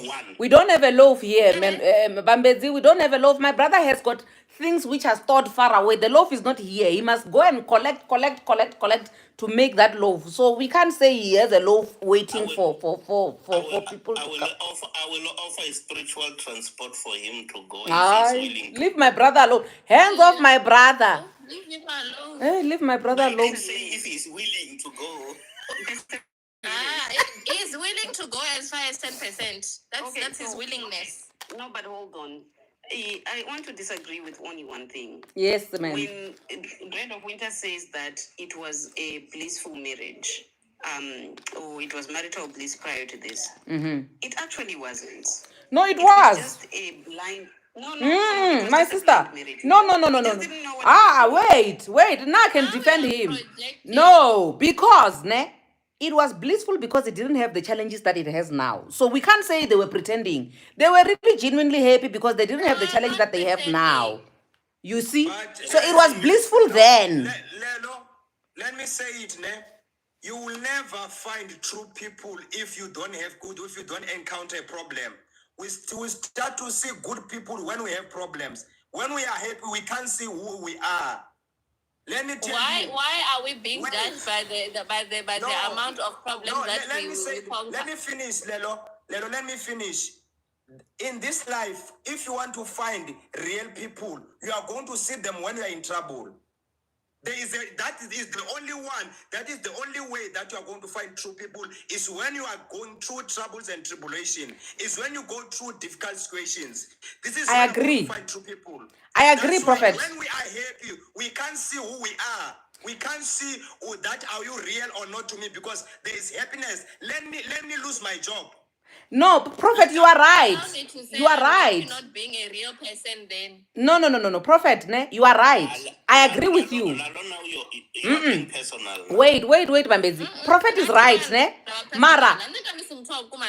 Wait, Lalo, wait. Prophet, you are right, ne? But what you are saying, it's because now we were challenging Doc to say we can't say the marriage was fake or it was not blissful. We are saying what you are saying to say you will never really know how strong something is when you are happy. So we can't say that happiness was fake. We are just saying I disagree myself. I disagree in your statement because if we see the true marriage when the husband loses a job or when the wife can't get children, because we can start the marriage well because everything is fine.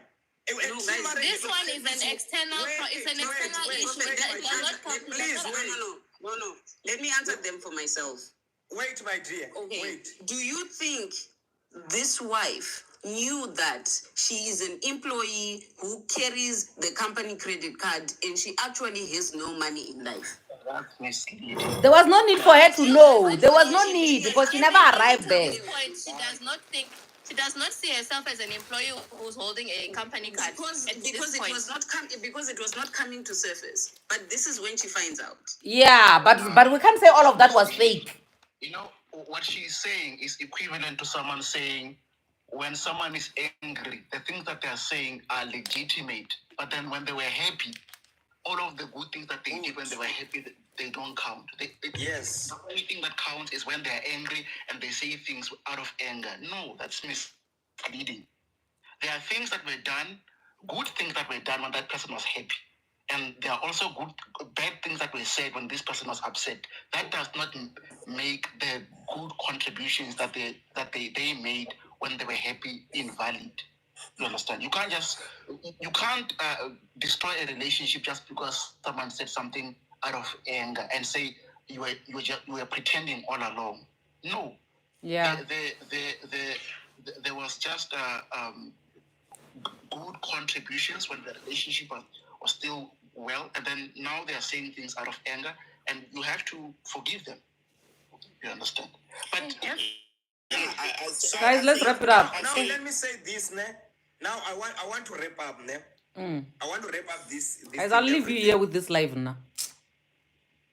Leave us. My sister, leave us. I'm also about to drop. Thank you for the conversation, guys. Thank you for the advice. Thank you, my brother. All the best. All the best, brother. Thank you for the challenging problem that we've encountered. We have a headache now, but it's fine. Next week we must tackle it's either gambling or narcotics. Yes, substance abuse. My sister. Wait, we will see next week when next week comes. The Bible says let tomorrow will worry about itself. Hey. Hallelujah. Amen. No, but Madam Speaker, I'm so confused. You are telling me that you are in a marriage. You are the stay-at-home mom. You're taking care of household. You're taking care of everything. But you are telling me that it's okay for the man to then stand and say, the money is mine because I'm the one that gets up and go to work. Actually, when I say you women must work, you don't want to work, you say I'm jealous because I'm a bitter divorcee. So this is what you will get for not wanting to work. You will be, the money will belong to the husband.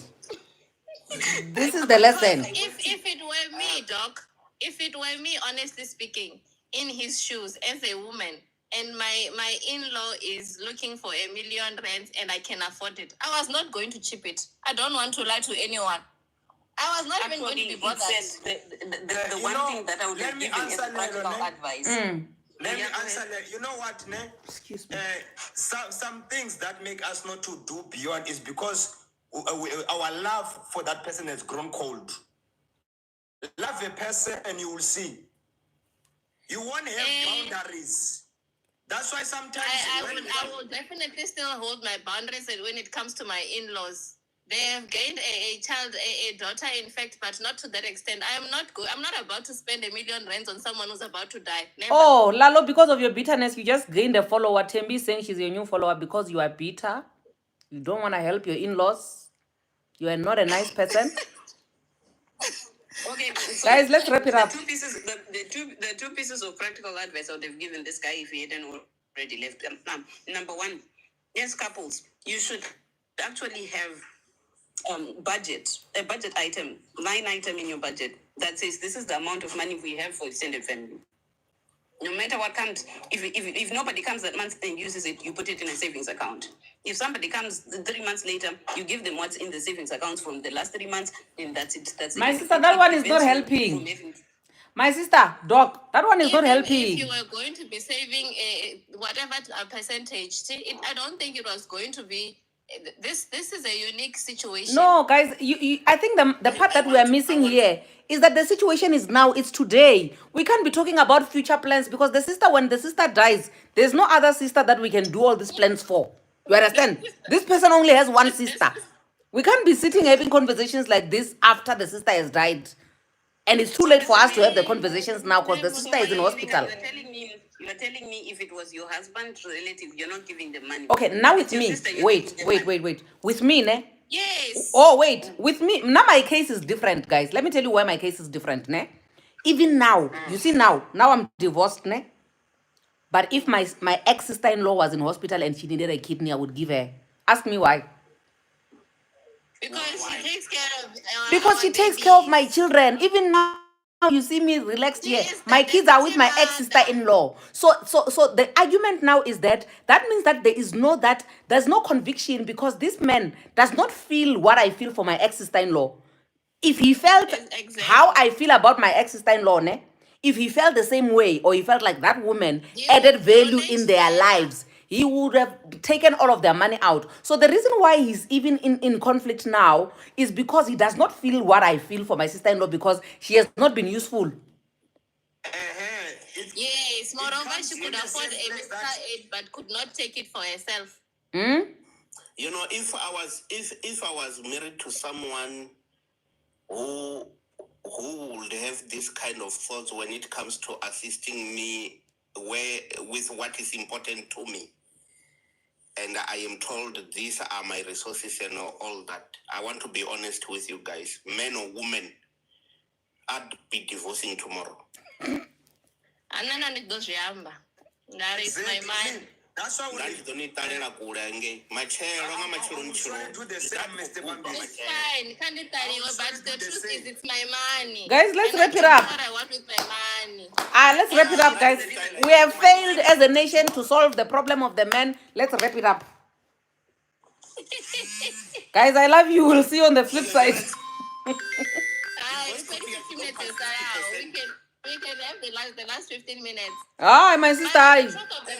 But before we go, there is something I needed to respond. Doc mentioned something about the marriage, the police when it was still happening and actually, all that. Actually, Prophet, because you said me, I would be divorcing the next day. That's where I'm coming from. Because me, I want this woman. I want forget the sister. She can die. It's okay. She needs this woman needs a divorce yesterday because this was never a happy marriage. I was a happy marriage. I was happy marriage. What you're missing is just because when you're listening to the story and it sounds like it was not, it does not, it was a happy marriage because they didn't have the challenges they have now. It is. How? He is saying it was fine because whatever that they could, that was coming their way, they could easily tackle it without even having headaches and migraines about it. But this time around, the ask is very massive. It's big. and it makes him feel some type of way because he knows he stands to be resentful or she will be resentful. This is the gist of the story. All these other instances, he didn't have a problem with coming through for whatever that they were looking for. He never had an issue with that. Now the problem is the amount that's being put on the table is too much, my brother. It's compromising his He's not kids' talking about well-being, his 10,000 here. children. His children's education money must be taken and given to this sister who might end up dying. The children might end up not even going to university because the money was used to pay for medical bill of their aunt. Who could not be saved. No. Where I think where you need to understand, for me, it's not about what the money is being used for, but it's about the fact that at the end of the day, you're own. I think we're a team. I think we're a partnership. I think we're in a marriage. But it turns out that the money is actually yours. Me, I just carry the card and use it for when you approve. No, that one is the part useful. where he's saying my money. No.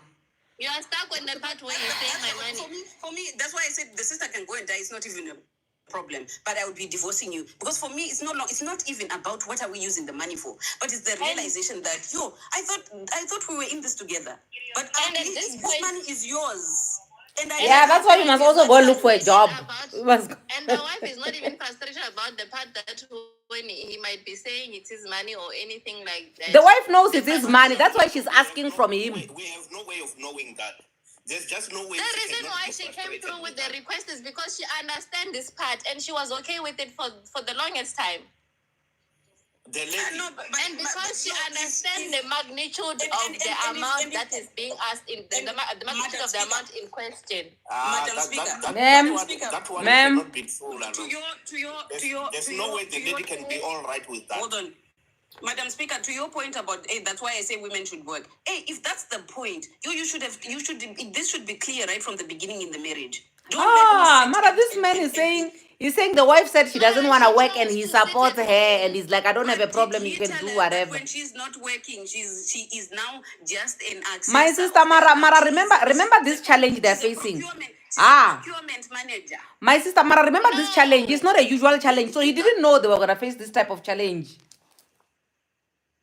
No, but you should have told them that as far as he's the only one that he's working, then the money all belongs to him. It's not our money. It belongs to them as a family. This whole time, this title was not there because they never came across such problems wherein it shall be uttered in that fashion. Where they need to divide. Whatever that she needed to do, she could do because she had access to everything. And they would easily communicate such things because it's not a big amount of money. Guys, we are talking about 1 million here. Let's sleep. Tembi's right. Let's sleep, guys. Let's go to sleep. Let's go to sleep. So what? You want 1 million even no, Nikambori. Already 1 million inenda banayo ne. Already 1 million inenda banayo. Ndichiko balelwa uthusa mutu anenda ndiyamufuna ndichi mubuza no, so clearly the brother does not love the sister-in-law.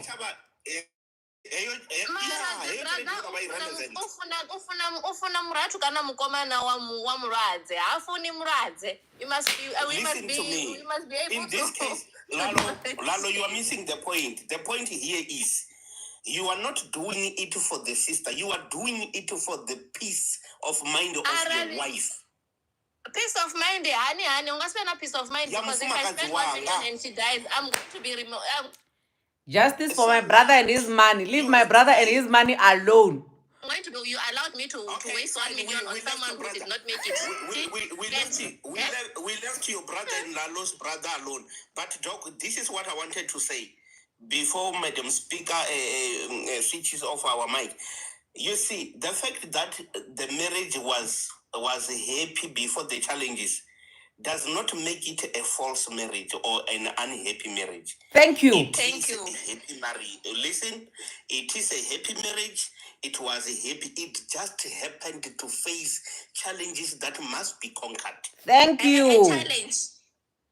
Thank you. At least we agree on something. Yeah, yeah. We can't question the entire union based. I would be saying it's my money too. And I was not going to be bothered. Because you are toxic. Yeah, because you are toxic, Lalo. Guys, I have to love you and leave you. Shem. I'm not disputing the fact. Guys, let me love you and leave you. Let's call it a night. I think my brother will. No, and you went on for 3 hours. Ah, Congratulations. yo, You have Jesus. unlocked a new level. Good night, guys. Para